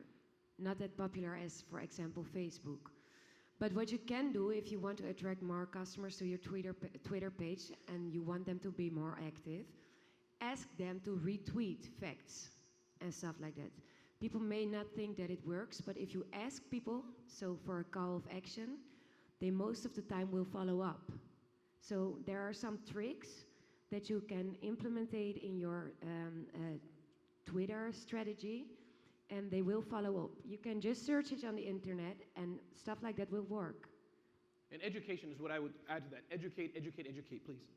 I think one of KLM is one of the clear examples how they promoted tweeting amongst their followers and creating followers. They came up with this very, very catchy gimmick that whenever people tweet about KLM, They would run through the airport and go to the people that's tweeting and give them a gift. And they created a video about it and posted it on Facebook. And in a matter of months, KLM got like 8 million followers on Twitter, and people engaged. So those are the types of gimmicks that you should look for. Thank you. Next and last question. Hi, my name is Angelo Harams. I'm from the Curacao Tourist Board. And yes, we do keep to our appointments, so I want to just clarify that. And secondly, we have a company doing social media for us, so there are more than one company. But my question goes to Mr. Ramon. How is the best way, and this is also valid for those in the hotel business, how is the best way to differentiate a negative comment if it's genuine or if it's fake? Like, there's a lot of treasure hunters out there. By thinking that posting a negative comments, they can get a freebie out of it. Is there a way to differentiate these two from each other? Sure, I'm tempted to say I cannot answer your question here, that I have to go and answer it in Curacao next month with my wife and my family. I won't say that. You're invited. You're officially invited. Okay. But my opinion is I don't think you can tell. That's my opinion. I think it's very hard. But I would treat every comment like it's real and respond to it. Okay. Point 3, if you like to make offers and say, hey, we're sorry, here's this, have something very low cost. So 1, hard to tell. 2, I would treat everyone like it's real, because remember, nobody else knows it's real. But what they do see is, wow, the Curacao Tourism Board has commented and said sorry, and here's how we fixed it, as if it were real. That would be my 2 cents of advice. Okay, thank you. By the way, I would like to say thank you to everyone that joined us today from Curacao. I think it's about 30 to 35 people who traveled. A big applause for you guys. Thank you very much for coming to Aruba. We really appreciate it, and it really feels great to see that you traveled all the way to Aruba to follow this seminar. Panelists, thank you very much, and we'll be back. Thank you. Thank you so much. And we're going to continue, ladies and gentlemen. Before we do, I'd like to once again mention our media partners, Fresh FM, Cool FM, Magic FM, 24hora.com. Our supporting patrons, Crown Furniture and Electronics, KPMG, PwC, Web Aruba NV, our bronze tier, Office Systems Aruba, Seitar NV, Terra Group NV, Incel Air, and Click Print. Our silver tier is Marriott Resort Aruba, Ministerio de Asuntos Económico, Comunicación, Energía y Medio Ambiente, Elite Productions and Entertainment, Branded PR and Marketing, and of course, our gold sponsor, RBC Royal Bank. Thank you guys for making it happen. We continue with this morning. We have our third speaker who's going to talk about something, once again, very important for each and every one of our organizations.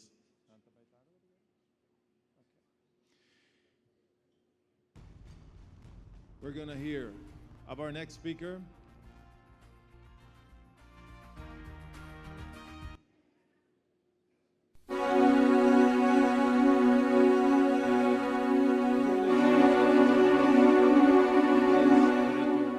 Andres Barreto was born in Colombia and moved to the United States during his teenage years. He founded his first company in 2005 when he was only 18.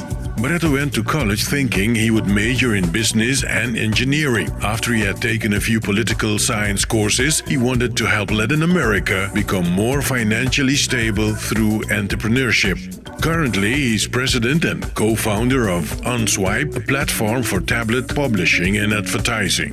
He previously co-founded Grooveshark, a leading music streaming service. In Latin America, he founded Socialatum Group, a tech and PR agency that also promotes entrepreneurship in the region, as well as Pulso Social, the entrepreneurship and tech blog in the region. He has been also frequently Fox News and other international outlets. Along with other members of Unswipe, Barreto provides support to CodeRise, a non-profit organization dedicated to teaching children how to write computer code. Andres has been named in the top 25 list of top entrepreneurs under 25 years by Business Week. Today, from the USA, Here is Andres Barreto.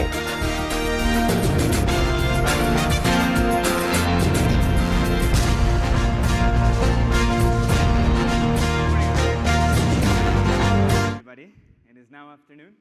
And yes, my name is Andres Barreto. I am a serial entrepreneur and angel investor. And today I want to be able to share with you guys how to build a technology company from anywhere in the world, but more importantly than that is without experience, without contacts, and how I did it without money. So before I start, I just first want to see all of the entrepreneurs in the room, or people that want to be entrepreneurs, or if you're an entrepreneur already, to please raise your hands. All right, wow, a lot of you are entrepreneurs or want to be entrepreneurs. Now, here's going to be the more challenging question, and hopefully I see some hands up. How many of you are or are considering to become a technology entrepreneur? I am surprised to see a lot of hands up. That's very good. So today I'll tell you about how I did it and how to accomplish, building a global company from Aruba without money, without contacts, and without experience. And then after that, I'll actually guide you step by step on how to go from idea to product. So I'll start first with my story. I originally became an entrepreneur when I was 18 years old in a place called Gainesville, Florida. It's in the state of Florida. It's in the middle of nowhere. It is more remote than Aruba. You have to drive 3 hours in order to get to an international airport. It's not an island, but it feels like an island due to the fact that you're surrounded by 300 kilometers of swamp. The population is also very similar to Aruba, and that is around 100,000 people. When I was there, it was 100,000 people. Today, it's 120,000 people. And from there, being 18 years old, in my second semester of school, I created GrooveShark. GrooveShark is a music streaming service that today reaches 35 million people a month. That means that in a place that's very, very remote, I'm able to reach the entire world without having to be in New York or in Silicon Valley or in Boston. So how does GrooveShark exactly work? You go to grooveshark.com, you search any song that you want, and you can listen to the music for free. There's over 20 million songs that you can listen to for free. The interesting thing, though, is that when we got started, being 18 years old, I didn't have a lot of money. I actually had no money. And I was trying to study engineering. My first semester of school, I tried to study engineering. I didn't do too well in school. I'm not very smart for pretty much anything, but especially not math. So in not being good at math and doing engineering didn't really work out for me. And I remember the academic advisors telling me, Andres, look, it's going to be very hard for you to continue in engineering considering that you have failed chemistry, calculus, and yes, I failed computers. The only class I was able to pass was salsa. That was my first semester.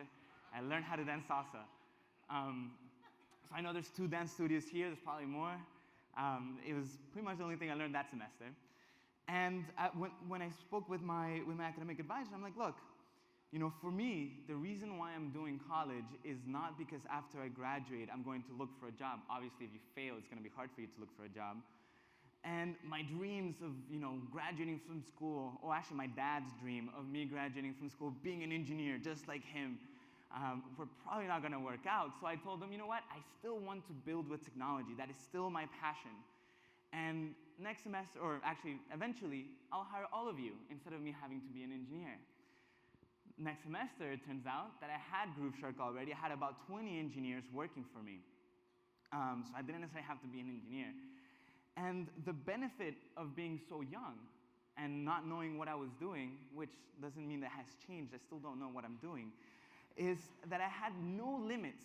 I didn't know what was my limit. I didn't know that it was going to be incredibly difficult to build a company like GrooveShark where giants like Google, Apple, Microsoft, and many others were going to try to compete with me and destroy me.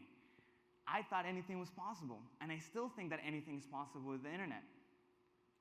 After doing GrooveShark in my first semester, and trying to get into, getting kicked out of engineering school, I thought about if I have to study something, because it was out of the question that I drop out of school for my parents, I was going to be disowned, I tried to study journalism. I was still running GrooveShark. I realized that, marketing and engineering, those were things that I was learning while doing. And when I tried to study journalism, they told me, Andres, you can't, because you don't have the prerequisites. you wasted your time trying to study engineering, you can't get into the journalism school. So I figured the same thing. All right, I see how it is. If I cannot be a journalist, you don't let me study journalism, I will just hire a team of journalists. And I created my second company, which was Pulso Social. GrooveShark started out of a need that I had, very much like 24 Hora, which was I was abroad. I'm originally from Colombia. I was in the United States studying, and I wanted to listen to music from Latin America, especially so I could try out my new skills, my new salsa skills. But at the time, in 2006, anything that was not the top 40, you couldn't find anywhere. You couldn't find it on iTunes, you couldn't find it on Amazon. Any folkloric music from Latin America or anywhere else in the world, which I loved. I love ethnomusicology, the study of people and culture and history through music. You couldn't find it online. And around that time, you couldn't even go to the store, to Tower Records, to buy a CD because they were shutting down. So instead of just complaining about the fact that I didn't have anywhere to listen to my music, I just decided to create a solution. So after switching over from engineering to political science, because it's actually something I love studying for the sake of studying it, I got brainwashed a little bit. I was told, I got taught to care about economic development, especially economic development in emerging countries. And what I realized is that a lot of the emerging countries missed out on the Industrial Revolution. And the ones that did participate in the Industrial Revolution, that revolution was only available to the people that already had money, the people that already had opportunity, the people that were very well off, so you can build a factory and start producing cars. I realized that in Latin America, you couldn't necessarily easily build a factory and start producing cars and beat China. But I discovered a new revolution, which is the digital revolution, which makes the opportunity available to everybody. And sometimes people think that everything has been invented already, but that's not the case. We're just starting. This is a revolution that is just starting, a revolution that doesn't require natural resources, doesn't require money. The only thing that you need is an internet connection and somebody that is curious enough and ambitious enough to learn how to change the world. So I realized if I'm able to do something like GrooveShark in Gainesville, Florida, in the middle of nowhere, in the swamp, imagine what you can do anywhere else in Latin America, or really anywhere else in the world. The benefit that I had in Gainesville, Florida versus my competitors in Silicon Valley, Boston, New York, was my cost of living was dirt cheap. Whereas somebody was paying rent in New York for $4,000 a month in an apartment, I was paying $300 a month for my apartment in Gainesville. So I had access to a global market in the middle of nowhere, and I had access to talent, local talent, that was way easier to acquire and lower living costs than going to New York. So that's what allowed me to be competitive with GrooveShark, and I wanted to do that in Latin America. But then I encountered another problem. There was very little information about Latin American entrepreneurship and technology. So instead of complaining about it, and me wanting to be a journalist, I created a media outlet, Pulso Social. There we cover technology entrepreneurship from Latin America, and we have the largest community of investors, of programmers, of entrepreneurs, designers. And that's where I learned how to build a company without having any contacts. First I realized that with no experience, I had no limits. Then I realized that the best way to build a company and not have any contacts is as easy as just reaching out to them. The same way that my invitation for this event came through LinkedIn, I do answer my LinkedIn, and I do answer my Twitter, and you'll be surprised how many people you can reach online. They're not that difficult to get to. In fact, there's also another trick that I have beyond social media that allows me to get to pretty much anybody that I can imagine in any company, and that is just guessing their email addresses. Most people, you go to the company domain, grooveshark.com, and if you want to get in contact with anybody in grooveshark.com, there's several probabilities of email addresses that you can try. You can try firstname@grooveshark.com, firstname.lastname@grooveshark.com, first initial, last name, and there's a couple different possibilities that you can try. I put them all in the BCC so they can't see that I'm spamming everybody, and I send the email. And more likely than not, you're going to get a response. So it's very easy to get to know people as you're building your company, because now you have something to talk about. My original response to Mark was, when's the date? Now that he started working on it, now he has something to talk about, so that this year he could say, hey, it's going to be in April, and you should come. And I'm like, yes, of course, let's do it. So if you have something to talk about, if you already started your company, you will meet people, and you will have to reach out to them, because they're not going to come to you, and you don't necessarily have to be in New York or in Silicon Valley or in Boston to reach out to them. That's why we have the internet. And then while I was building Pulso Social, my audience was in Latin America. My audience did not read any other entrepreneurship media outlets. I had to build my own audience. I had to tell my writers and my columnists, okay, we're writing about entrepreneurship, but nobody's reading it. Create small events where entrepreneurs can come and they can meet each other, and then you can tell them to go read our blog. And doing that, presenting myself as the press, I was able to meet pretty much every investor, every entrepreneur in Latin America. By just saying, hey, I'm in the city for only a couple days. I was there for 6 months. Would love to meet with you. I want to cover you for the media outlet, plus share with you some experiences that I have. How about these dates? And they usually respond. And I put them the time pressure that I was leaving, even though I wasn't. And I usually also tried, because I was even though I had done group work, I was still not with a lot of money. So I traveled, staying at my friends' couches or floor space. And for food, I would just try to make dinner meetings and lunch meetings. And because I was the press, they usually pay for it. I'm like, no, let me, okay, fine. I'll let you. So that's how I was able to travel for about 2 years, just meeting everybody. And it's interesting because a lot of people say, what would you do if you won the lottery and you had $100 million in the bank? Oh, I'd travel. You don't need money to travel. You can travel for very cheap. So then I realized, okay, being the media outlet, I have other people that are trying to pitch me, and they don't do a very good job at it. So I created a PR firm. Social Item PR originally was a social media agency, but we realized that the social media and traditional media, it gets more blurry every time. You have the largest person with the person with the largest number of followers on Twitter happens to be a radio star or a TV star. So you have to combine traditional and social media. So I built a PR firm that could do that exclusively for technology clients like Netflix or Evernote or Google. They use my agency to grow in Latin America. But I had another problem. Pulso Social, even though I had traveled all of Latin America, meeting everybody, getting my journalists to create events, it was very difficult to monetize. I was making very little money. I was actually making no money whatsoever from that media outlet, from a blog. So I had another problem. I have this blog. I can't make money from it. Wouldn't it be cool if I could grab my existing content? Around there in 2010, the iPad came out.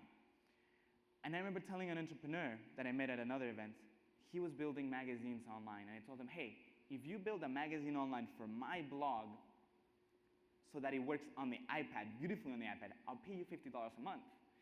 And I told him twice. I met him twice that month, and I tried to convince him. And he just wouldn't listen. Like, mostly, the entrepreneurs I usually talk to, they don't really listen that much. But he wouldn't listen. So I said, you know what? I'll build it. And with a co-founder that I had, we're building another company, let's just build it this weekend. And building OnSwipe, a solution to one of my own problems, how to monetize my existing blog on the new cool device, the iPad, I started applying from the learnings from the mistakes I had done previously. The mistake, or one of the lessons learned at GrooveShark is I tried to build a product that worked for everybody from day one, and then did everything. It was supposed to be a combination of LimeWire and Wikipedia and Facebook, and you can download MP3s and you could sell MP3s. It's trying to be too much. And then after a year of developing, a lot of money put into it, or more money, a lot of effort put into it,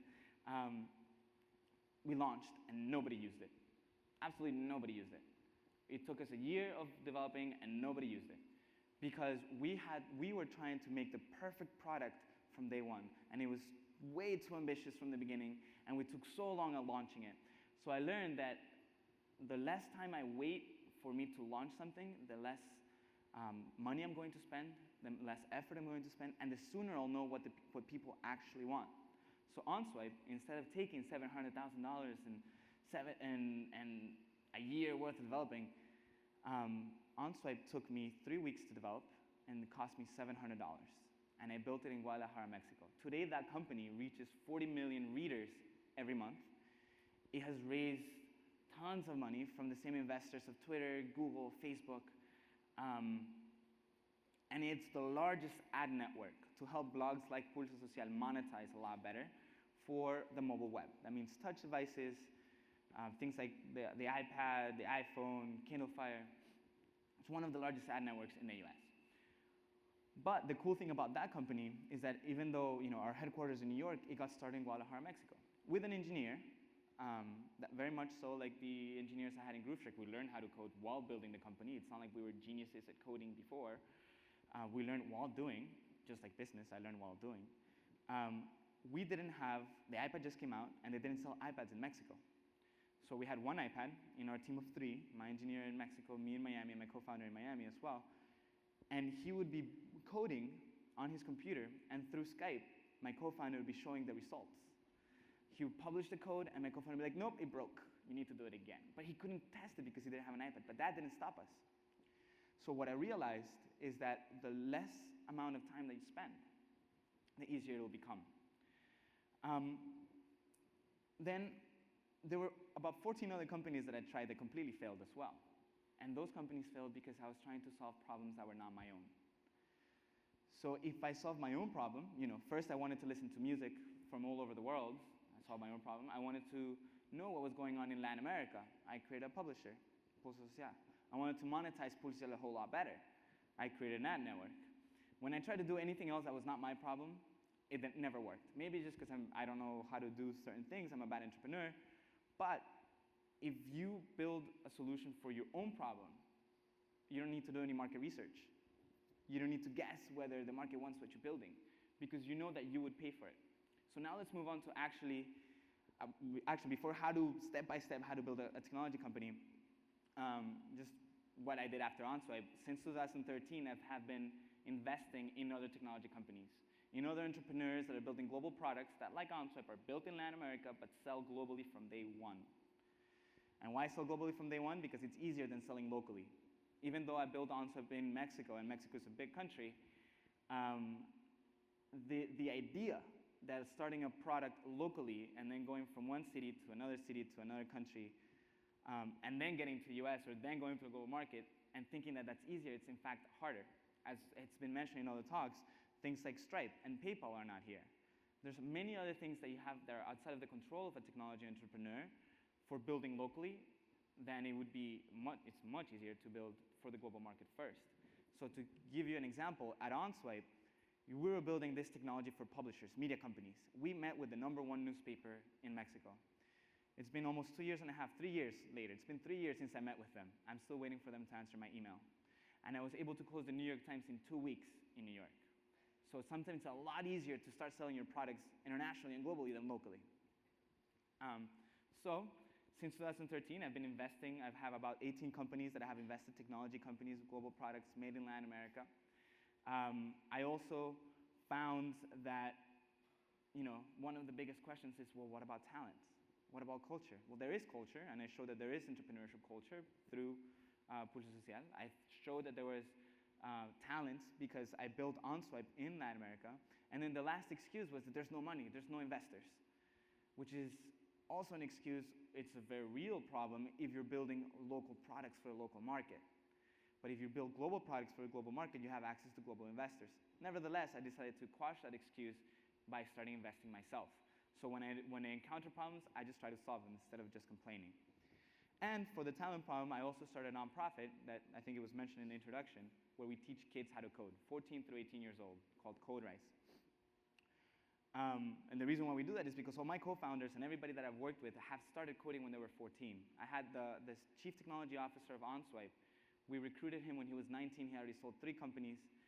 He helped us build OnSwipe, and then he traveled the world for 2 years, and he's 21 now, I think. So it's at a very young age that you can start teaching kids how to code, and to me it's like the new literacy. But let's move on quickly to how to actually make this happen step by step.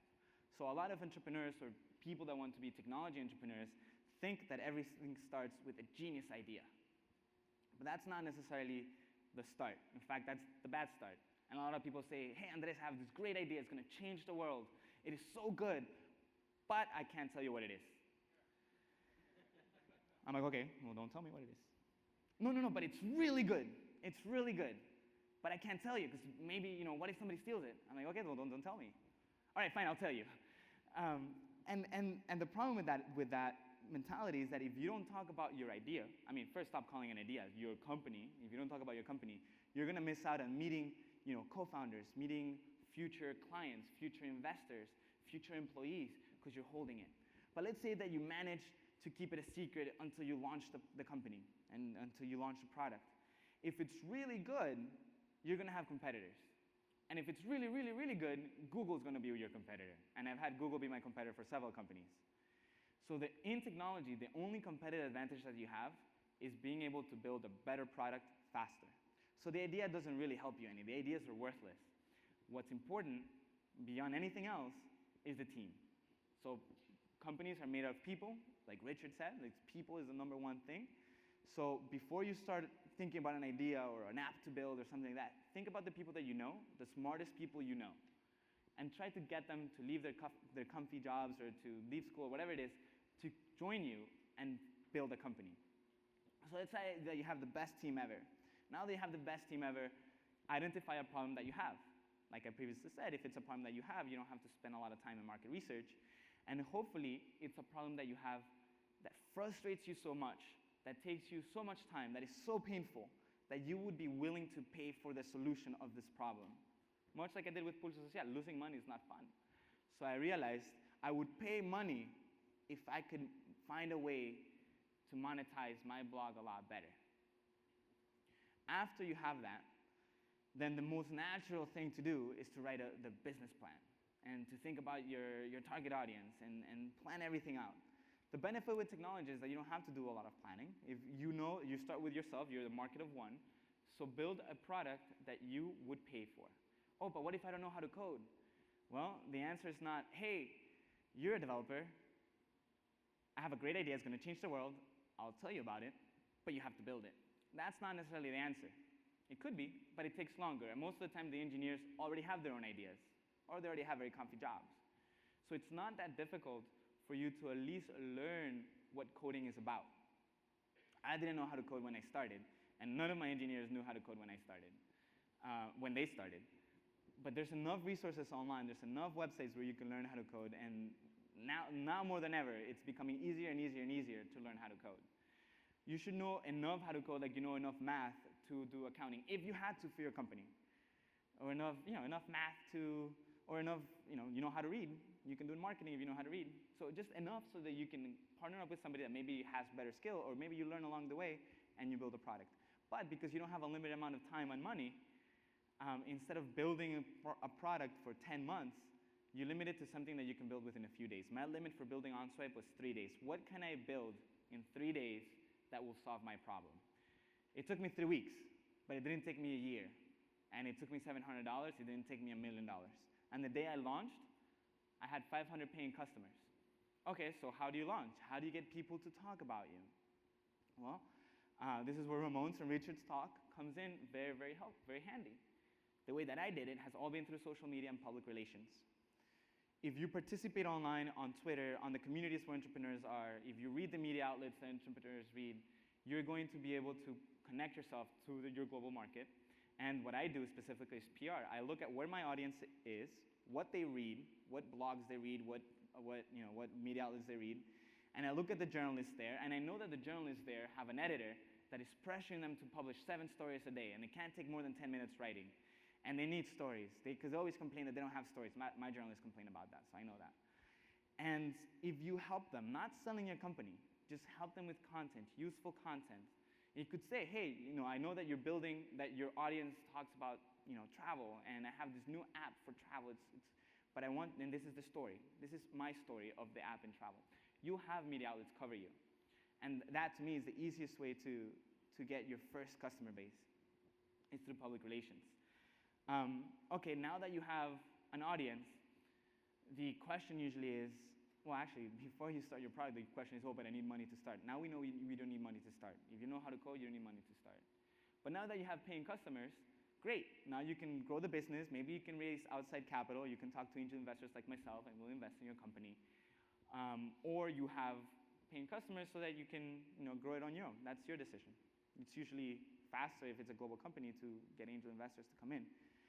But if you have no customers, if you launched it and people talked about it and people went to the website and didn't convert, it was a complete failure, it's not that bad. You just do something else. So you change your product, change your market. After all, you only spent a weekend trying to build it. And that's much better than trying to, try to do a big product, trying to solve everything for everybody and taking a year, because that does take time and that does take money. So, just to give you a quick summary, if you have the intention to build a technology company, it's actually easier and faster than most people think it's going to be. It's a revolution that, because it's starting right now, the opportunity is out there for everyone. There is no limitation on how much money you need to start, how old you are. It doesn't matter. You can start, you can try it, and if you fail, it's not gonna spend a lot of time or money giving it a try. And the fact that you have no experience, or maybe you do, but in my case, I didn't have any experience, it also means that you have no limitations. There's nothing to block you. The fact that you don't have any money, well, you solve that by not taking a year to build it, by taking 3 days, a week. On weekends, you can try to launch something. That'll help you launch something that people actually want. And the excuse that you have no contacts, we can do like Mark did, like I did. Just contact people through LinkedIn, guess their email addresses, contact them on Twitter. You can get the contacts. So at the end of the day, the only thing that you don't have is excuses to not try it. And with that, we'll get to the most important part of the talk for me, which is the conversation. We've been talking a lot about social media. I don't want this to be one direction. So start thinking about all your questions so we can talk in the panel. And thank you very much.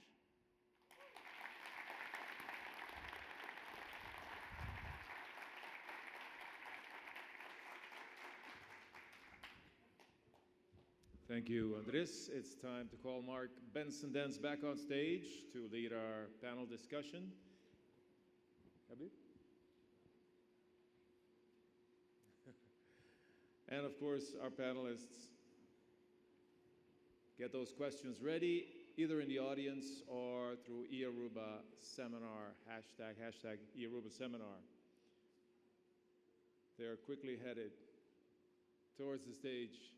And think about those questions, especially when it comes to entrepreneurship thinking. And we saw hands raised earlier on about your company, your product.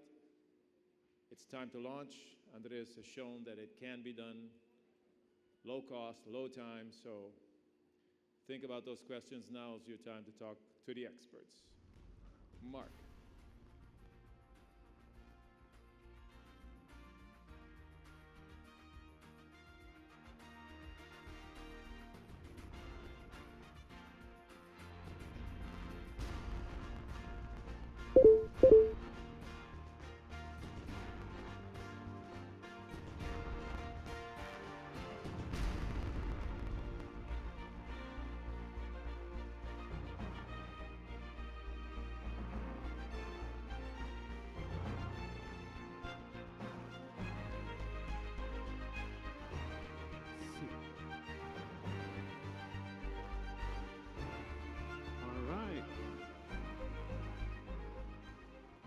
All right, ladies and gentlemen, we're back with our last panel discussion for this getting into the afternoon. Once again, let's hear a big round of applause for Andres. Amazing achievements. And just to remind you, as we said in the introduction, he's only 25. What are you going to do when you're 30? Retire? I'm still figuring out. Okay, ladies and gentlemen, please help me welcome one of our first panelists. His name is Reggie Bermudez from Aruba Salsa Dance School and Club Hips.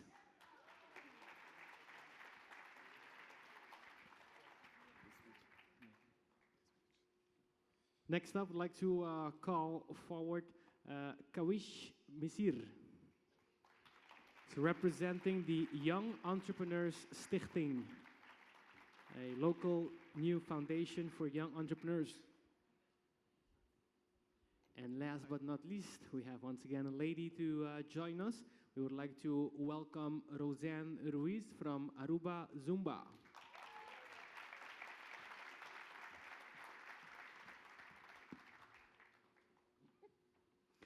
Ladies and gentlemen, entrepreneurship is something that many people have interest in. Many of us have the talent to be an entrepreneur. Sometimes we don't know it. I would like to start with Andres. When did you feel, when you were 18, when you started, that you were good enough or you had it in you to be an entrepreneur? When I was 18, I kind of realized I had no other option. with my scores in school, nobody was going to hire me. So I have to make my own job. Interesting. Reggie, you also started with your first business, 23, early Correct. 20s. I started with Aruba Salsa when I was 23. It started when I was in Holland. The ID just came, and then I had to go with it. Yeah. I have to say that Reggie studied international business management and is doing a business nowadays as with a dance school and also a nightclub. So making his passion his business. Roseanne is director also of Aruba Zumba with hundreds of students. Also as marketing manager also at the RBC. So she has two functions. Entrepreneurs have, I think, one thing in common: work very hard. How do you deal with this, Roseanne? Well, I think when you love what you do, you can succeed in everything. So it's hard, but I love both my jobs. Kawish, what do you think about working hard? Okay, first of all, thank you, Mark. Thanks, Andres. It was a great presentation. Thank you. About working hard, yes, it's about working hard and working smart. So on Aruba especially, if you want to succeed, you have to work very hard, 7 days a week. You need good connections, and you need some luck. And if you have these three, and you just go for it, you can go very far, even on Aruba. Andres has companies, as he mentioned, in different cities and countries around the world. Andres, how do you cope with working hard? So I know the cliche answer is if you love what you do, it's not work. It's not work to me. It feels like a spring break that has started in college and hasn't stopped.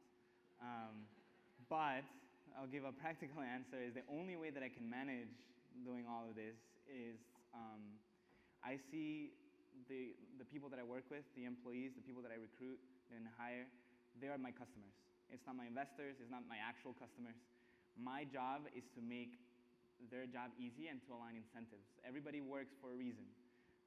It might be to, move up in their career or make money or get experience doing international stuff. Whatever it is, I need to cater to that, and I need to make sure that I'm providing that service to my employees because that's the way that they're going to do a better job. They're going to stay and they're going to perform very well and actually run the company because they know better how to run the company than I do.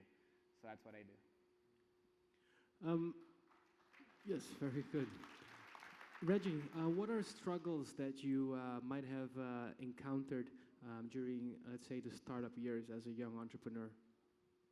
Well, in the beginning, I believe most companies will encounter that they have to find their customers, they have to find a firm base for their company to not just be a short-term company, but to be a long-term company. And in Aruba, it's such a knit community that you have to penetrate the market. And that is a big, big challenge for all companies, I believe, all starting companies. Roseanne, any struggles, or you had luck? Because a lot of people also say that, of course, luck is also a part of it. No, I think every company has its struggles. I think maybe the biggest struggle would be to keep up with the competition, and also the competition, not only those who teach Zumba, but gyms, CrossFit, people just running. So you have to be different and come up with different ideas in order to differentiate yourself in your company. So I do a lot of events, and most of the time they are free also. So I try to engage more people to move here in Aruba. I also do free outdoor activities that's not related to Zumba to keep the people moving. Good. Don't forget, ladies and gentlemen, we have our microphone in the center of the room, so you can do your questions also via hashtag #eArubaSeminar to either of the panelists or to Andres. Andres, you mentioned that it's easier to fund a company when you are directing or focusing on international clients, global clients. But you have some people who are happy to be local, to have a local company. They don't have the goal to be global. Now, Kawish is a part of the Young Entrepreneurs Stichting. I know that financing is a lot of times a bottleneck. What can you tell us about that? Okay, yeah, true. So I started my company when I was 19 years old. I only had 5,000 florins, or only it was pretty much back then. So What I did is I sell cleaning products, ecological, eco-friendly, to the hotels and restaurants. So when I did my research on the internet, I looked for suppliers, people that are looking for distributors. I came.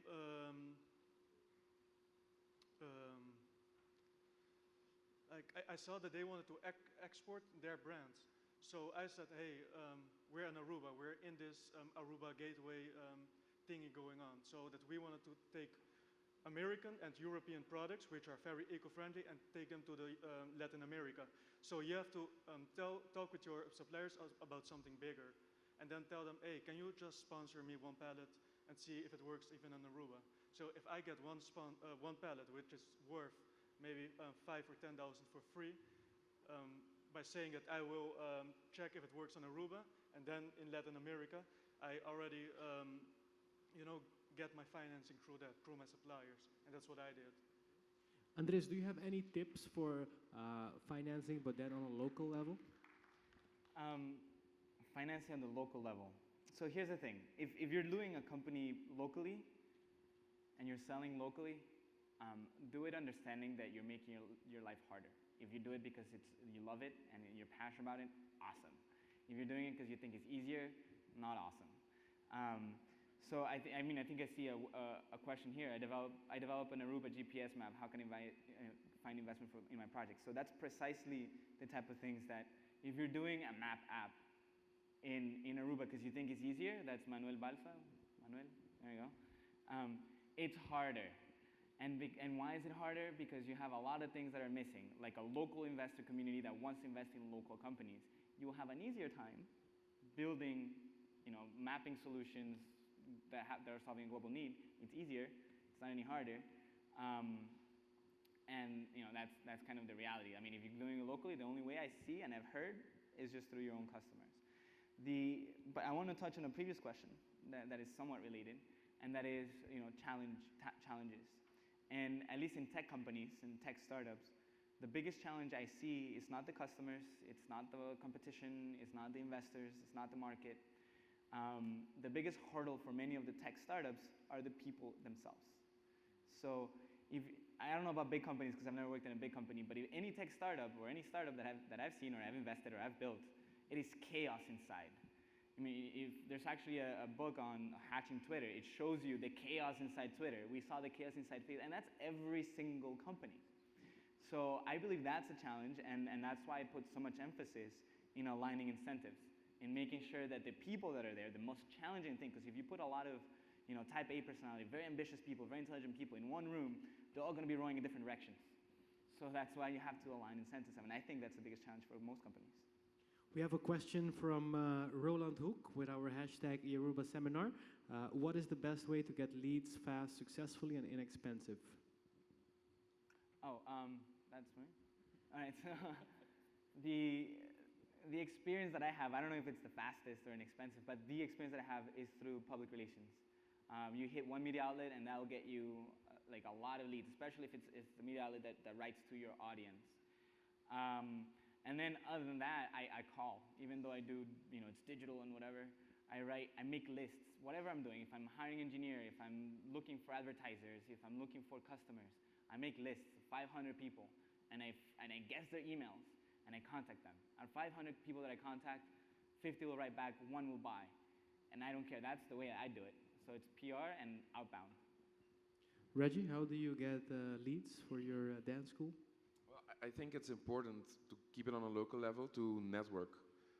When I started with Aruba Salsa, it was very, very important to have the correct connections, especially in Aruba. So you get to know people. It's very important in Aruba to get the right contact information, to keep that networking alive. That's how I actually got through RBC, and I got started with RBC, so that's a very good partner, and I can always count on RBC to help us out.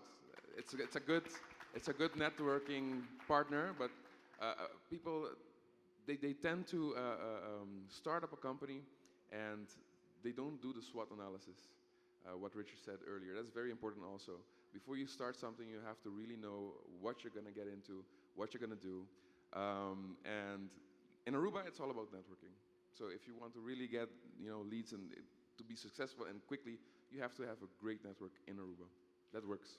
We have more questions coming in to Andres Barreto. How did you hire 20 engineers to start Groove Shark and build a company without money? That is a very good question. So the short answer is interns. It's very cheap labor, but most of the interns that intern at my company end up becoming the managers of the company. So the vice president of business development at Groove Shark was an intern when he was 18. The chief revenue officer was also an intern. At OnSwipe, I had a VP of operations that he was a philosophy major, dropped out of school because I convinced him to drop out of school. I had to convince his parents too. And he learned how to code and manage the engineers. He learned how to sell and did sales. He did business development. He helped me in operations. And then an Israeli company came and recruited him, paying him a ton more money. Basically the way that I do it is I don't start with 20 people at once. I do one by one. And when I don't have any money, or very little money, it's going back to what I said earlier about incentives. There's a reason why these kids wanted to work at Groove Shark for nothing, or close to nothing, or OnSwipe for nothing but close to nothing. It could be that they wanted to learn how to build a company. It could be that they wanted to learn how to code. They wanted to, everybody has a need, and most of the time that need is not necessarily always money. And when it is, my pitch for hiring people is like the worst sales pitch ever. It's you're going to have the hardest job you're ever going to have, and you will make less money here than you would somewhere else. But you're going to learn a lot. If you want to make a lot of money easier, this is not the job for you. And I do that on purpose, and I say it like many, many times when I'm interviewing them before I hire them, because I want to scare them before they start and not have to fire them 6 months after they start. Good. We have some questions from the audience. Good afternoon, and your name, please. Good afternoon. My name is Stacy, and on behalf of my team from Vima, we are wanting to ask a question. It's more about personal development. We know we have to improve ourselves before doing anything with people, because people is important. Your customers, your employees, that's why you're an entrepreneur, I mean. But the thing is, my one question to all of you, which is how do you say, your role model? So who do you see as your role model, and what is your why actually to continue to do what you want? So for each of you, for all of you, you're all different, so that's why I'm asking. We'll start with our international guest, Andres. So that's actually a very common question, and I don't necessarily have an answer because I don't have one role model. I like certain things from certain people, and then I try to copy them. That's why. Which one was the first that But came to your mind? after I got asked that question so many times, I had to pick somebody to give an answer. My role model would be Richard Branson, because I like the philosophy of what he has with Virgin. He creates things he has no clue about, and that's why it's called Virgin. So from a record label to an airline to phones, and that's pretty much what I've done. From music to advertising to investing. Most of the time, actually, none of the time I know what I'm doing, so it's very similar to Richard Branson in my mind. Okay. All right. A role model, I don't know. I like technology, so I've always followed Apple. So I think I really like the way Steve Jobs, did. He didn't dance salsa, though. I know, but still, technology is a big part in everything nowadays. So that's a bit of the background in my head. I like the way that he did things, so that's kind of like a role model. And the other part of your question is that if you enjoy what you do in a company that you build or set up, you're not going to work. I'm not working. I dance every day, and that's how I enjoy my life. And that's, it's amazing that you can actually earn a living. I think she can also say the same, that through dancing you can actually, earn a living, being passionate about something, and that's amazing. If you can incorporate that into your business or your entrepreneurship, you will never work for the rest of your life, and that's truly the best thing you can do. Karish? So, to answer your question, I don't have a role model. I never had. because, like Andres said, I have no limits. So for my role models are these guys here, my friends, my network, the people on Aruba. So I want to see Aruba go ahead. And whether it's with me, without me, with he or she or her, it doesn't matter. I think when we work together, Aruba, we can create ourselves as the role models for the road. And I do it through the Yes Aruba, which I co-founded with my other two friends. And what we do is that we share ideas. And today we're talking about entrepreneurship and social media. I just saw the Minister of Volksgezondheid. So like as soon as I get somewhere, I start thinking and brainstorming and how can we go forward. So I was thinking on this topic that on Aruba, for example, what we need is a online pharmacy. Because when you're sick, you can't go to the pharmacy. So if it would be online, they bring it to your home. You know, it would help people. It would save money. It would be transparent, and like that's the way we need to go. Yeah, actually, Mark, he is a great role model in serial entrepreneurialism on Aruba. Last but not least, we have Roseanne. Well, my role model is actually my father, who's also an entrepreneur. He owns the company Calent Rose. We produce Hot Delight Papaya, Pica de Papaya. So my father always had two jobs, also working as engineer at the web and also having producing the sauces every day. So I respect him a lot for that. And I also do two jobs, so I know how hard it is. Great. I'm missing your answer, Mark. I would say maybe my grandfather from my mom's side, because my dad and my mom say they don't have any business gene in them, but my grandfather did. And I think from young I used to be in a store, I used to help, and I think that really spiked what is the part of entrepreneurship and being busy and trying to be commercial since young. Okay, thank you. We have a next question from the audience. Good afternoon. Your name, please. Good afternoon. My name is Nick. I work in marketing for D-Shop. My question is basically because we have been having a lot of interest of our international fans or people who like our page on Facebook to send them our products. I'm more interested in a part of e-commerce. How would it work for Aruba, since it's not really that easy to find a way for people to pay through PayPal? Is there a local bank that supports this?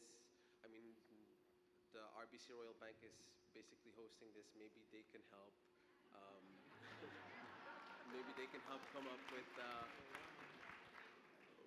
an online where people can pay with their debit card or credit card from outside of Aruba or in Aruba. Roseanne, you know anything that's maybe coming up? I actually know your dilemma because PayPal is not permitted for Aruba.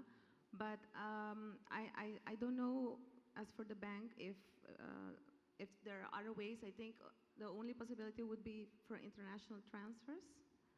That would be like the way to go. But I can help. I take payments from the US as well. I have a swipe machine from the RBC, and I can insert their credit card. So that's the way we do it. You have to have a secure website so that they can send them your information, their information to you, so that you can then get the money, and then you can then send a package to them. So that would be a way that is possible right now through RBC. It's through a swipe machine where you manually insert the credit card information from your customer. That's what you can do right now. I also want to say that you can't stop entrepreneurs. So if we want to sell our product, we're going to sell it. And whether the banks will work with us or not, it doesn't matter. So if we're selling internationally, we just make bank accounts in another country and link it to PayPal and don't pay taxes on Aruba. So Minister Iroskin is not present, right? Minister Iroskin is not present. If it wouldn't be internationally but local, we will take cash and just deliver the product. So the loss is not on us; it's on the banks, whether they want to work with us or not. So I want to add to that because it's one of the main reasons why I promote that entrepreneurs think globally. And again, because it's easier. And something that shocks entrepreneurs, or I don't know, maybe it won't shock you guys, but in Latin America, it's kind of a big deal. You can incorporate a company in Delaware or in Florida in 15 minutes online. It costs $150. You have your company immediately. The only problem, though, is you still need to go to the US and open up a bank account physically, just because they have the law know thy customer because of 9/11. But if you're selling internationally, you don't need to worry about any of the infrastructure problems locally, because your customers pay you in the US or wherever it is that they are, and none of the limitations that you have locally are relevant to you if you sell internationally. All right, thanks. Great. Next question from the audience. Good afternoon, and your name? Hello, good afternoon. My name is Demis. The question is for Roseanne. Roseanne, now Aruba Sumbanor has become one of the most million view on YouTube. How do you measure and how has helped you, or do you foresee that is your success through the social media? How do you go with that? Yes, you have 2 jobs. I actually started recording my own Zumba videos a few years back without expecting the success I have on YouTube with my videos. And I think the purpose I started with recording these videos is for people to see how a Zumba class is and what they can do. But more people uses my video also to work out for free at home, at their comfort of their home. And it's also inspirational for other instructors around the world to take my steps and make their own steps. So I think for me, YouTube was I'm lucky to be, I'm actually the #1 YouTuber for Aruba. So I have the most subscribers for Aruba. Big applause for that. Yeah, so I'm pretty lucky. I don't know, I think I'm just lucky. Great. Last question from the audience. Gabriel again. I know you guys are all young entrepreneurs, multiple businesses, each in your own area. How do you manage to find time, not only to run all the multiple businesses, but for yourselves? See, I'm also in the same field where I have more than just one business, and it kind of can be overwhelming. So for anyone out here that's like looking to do the same thing, how do you guys manage to do that and still live a normal life? Or do you even live a normal life? Yes. Mark? Mike? That's a difficult one. No, I think it has to do with what we've been saying since the beginning of the panel, just loving what you do. I mean, 18 hours a day work for me is like 5 days of the week. People on Friday are like, "Tadja bierna, dushi weekend." Saturday, like, what's the difference? So yeah, just love what you do, and with technology on my part, it does help you that you can do multiple things, because, for example, we operate 2 websites, but it's just like most of the same team, just an extra person for our English version. So you can do more with the amount of people. You can do more projects with the amount of people that you have with technology. So that saves you a lot of money and also time. Roseanne? Yeah, I say it's pretty hard, but if you love what you do, everything is possible. And for example, for me, I work alone. I have no employees, so I record my videos, I edit my videos, I post my videos, I do Facebook, I make my own choreographies, I teach the classes, I do my own administration. I do everything. And it's more because I'm like, I'm better at it. But I love it, and I have more ideas in my head, the things I want to do, but I'm like, there's only 24 hours in a day, so I have to like calm down, and I have a husband, so. I have to say, add one thing on your question. For example, with the seminar, how I did manage was going to sleep at 12 and getting up at 3 and being at the office at 4 a.m. Those early hours are the best hours, the best productive hours ever. So that's a good tip. Like working 4 a.m. to 7 a.m., nobody's WhatsApping you, nobody's poking you on Facebook. You just work like a train. But do you feel you're sacrificing a lot of your youth because of that? No, I feel great. I work hard and I party hard too. Okay. Actually, I do know that. What I say is like, it's not worth it to work hard and not enjoy, you know? So you have to work, but then enjoy, like, you know, feel the fruits of why you're working and not just working to work hard. Kawish? Yeah, I think Mark said it already. You have to love what you're doing. So it's a lifestyle. It's an entrepreneurial lifestyle. And I don't think I sacrifice a lot. I think my youth was awesome because I meet all these people. I have all these experiences. And I love living on Aruba. So I don't even go on vacation because Aruba is paradise. And you have to, be very critical when you're doing a self-reflection. Look at the things you're doing in your work and look at how much you can have other people do. Use your head. When I wake up every morning, I ask, how can I make more money and work less hours? And when you're thinking that for 5 years, you will see that you have specialized in the thinking part. You're the boss of the company. And my job is to think, just thinking. So I can do that well being at the event as well. When I'm on the beach, I can also be working. And then the entrepreneurial work that I do it 24/7. So I don't see it as work, I just see it as life. Nice. Reggie? I understand his question very well because in the beginning when I started with Aruba Salsa, you work every day. Still, we work every day, I work every day. But time management is very important and you have to always see what you can do, and if you cannot do it, let someone else do it. Make sure that you know who you're giving that part of your company to, because when you're an entrepreneur, it's like your baby, right? Your company is like yours, and like Roseanne, she does everything. But sometimes you have to learn to let go of certain small things. Like my administration, I don't do it anymore. I have an administration company do it. So certain things where you can let go to focus on what you want your company to always continue to be, do that. Manage your time so that you can always continue to go forward. Don't waste time on small things that other people can do as well. Andres? So I actually get asked that a lot. How do you manage so many companies at once? I don't. I am horrible at doing multiple things at one time. I have heard this mythical creature, women that can drive and put on makeup. I was talking about it this morning. I would die. No, I can only do one thing at a time. I'm horrible at doing multiple things at the same time. So all the companies that I have, I don't run them anymore.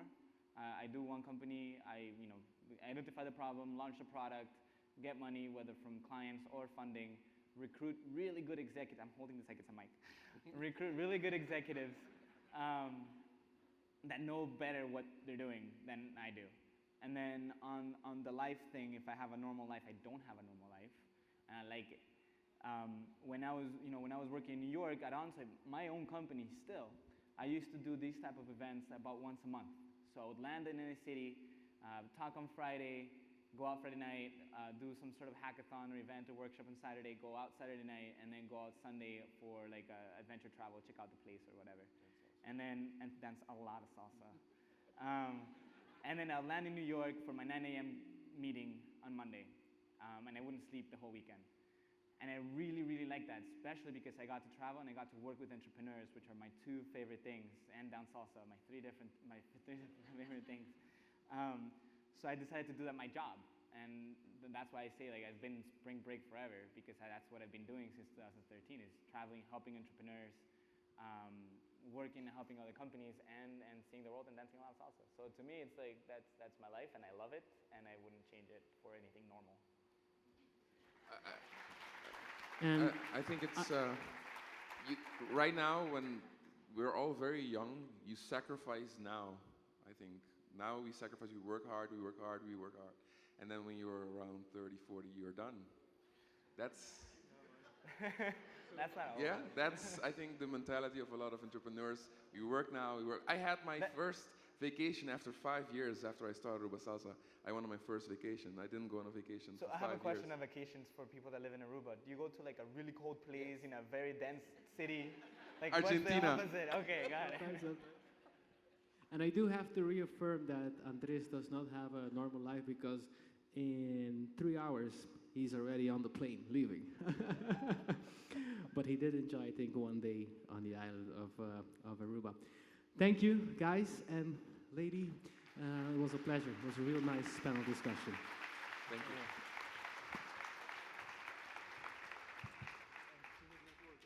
All right, and we'd like to call all our speakers onto the stage. Andres, don't go too very far. We'd like to call Ramon Ray and Richard Pollock. Just take center stage for a moment because the press want to take a few pictures, and Mark has something for you to remember us by when you're back in the cold.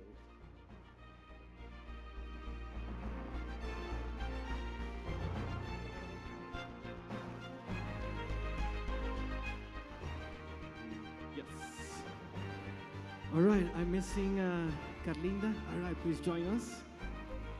Ladies and gentlemen, I want to hear a big, big applause for our 4 international speakers and panelists, Carlinda van der Mader, Andres Barreto, Ramon Ray, and Richard Pollock, for accepting my invitation in coming to this event and coming to Aruba, and to help, of course, enlarge our knowledge on social media, digital marketing, and entrepreneurship. I have a small souvenir for all of you. You may open the bag, and you can have a nice picture of it. One of our original trees of Aruba. So you can take a little piece of Aruba back to the States and Curacao. Ladies and gentlemen, you are not obliged to leave. We're going to have a network session going on. Our speakers are also going to be here, so feel free to come up if you want to take a picture, if you want to have a question, if you want to ask a question, feel free to do so. We're going to be here, and we're going to have the Young Entrepreneurs Stichting also present to answer different questions. We have the account managers also from RBC here if you have any questions for your banking needs. And of course, once again, thank you. A special thank you to everyone who worked also behind the scenes and who believed in me in this project. And a big thank you to all the ones from Curacao also who came, especially to the concerts. And a special round of applause to Mark Benson-Dens. Thank you, Mark, for organizing this event. Hopefully the first of many, many, many to come. Let's get those lights on in the hall so we can stand up and start talking to each other. We have a few minutes to network, and then we'll go to the beach. But first, let's enjoy this moment. Ladies and gentlemen, thank you for being here. Enjoy the morning, the afternoon.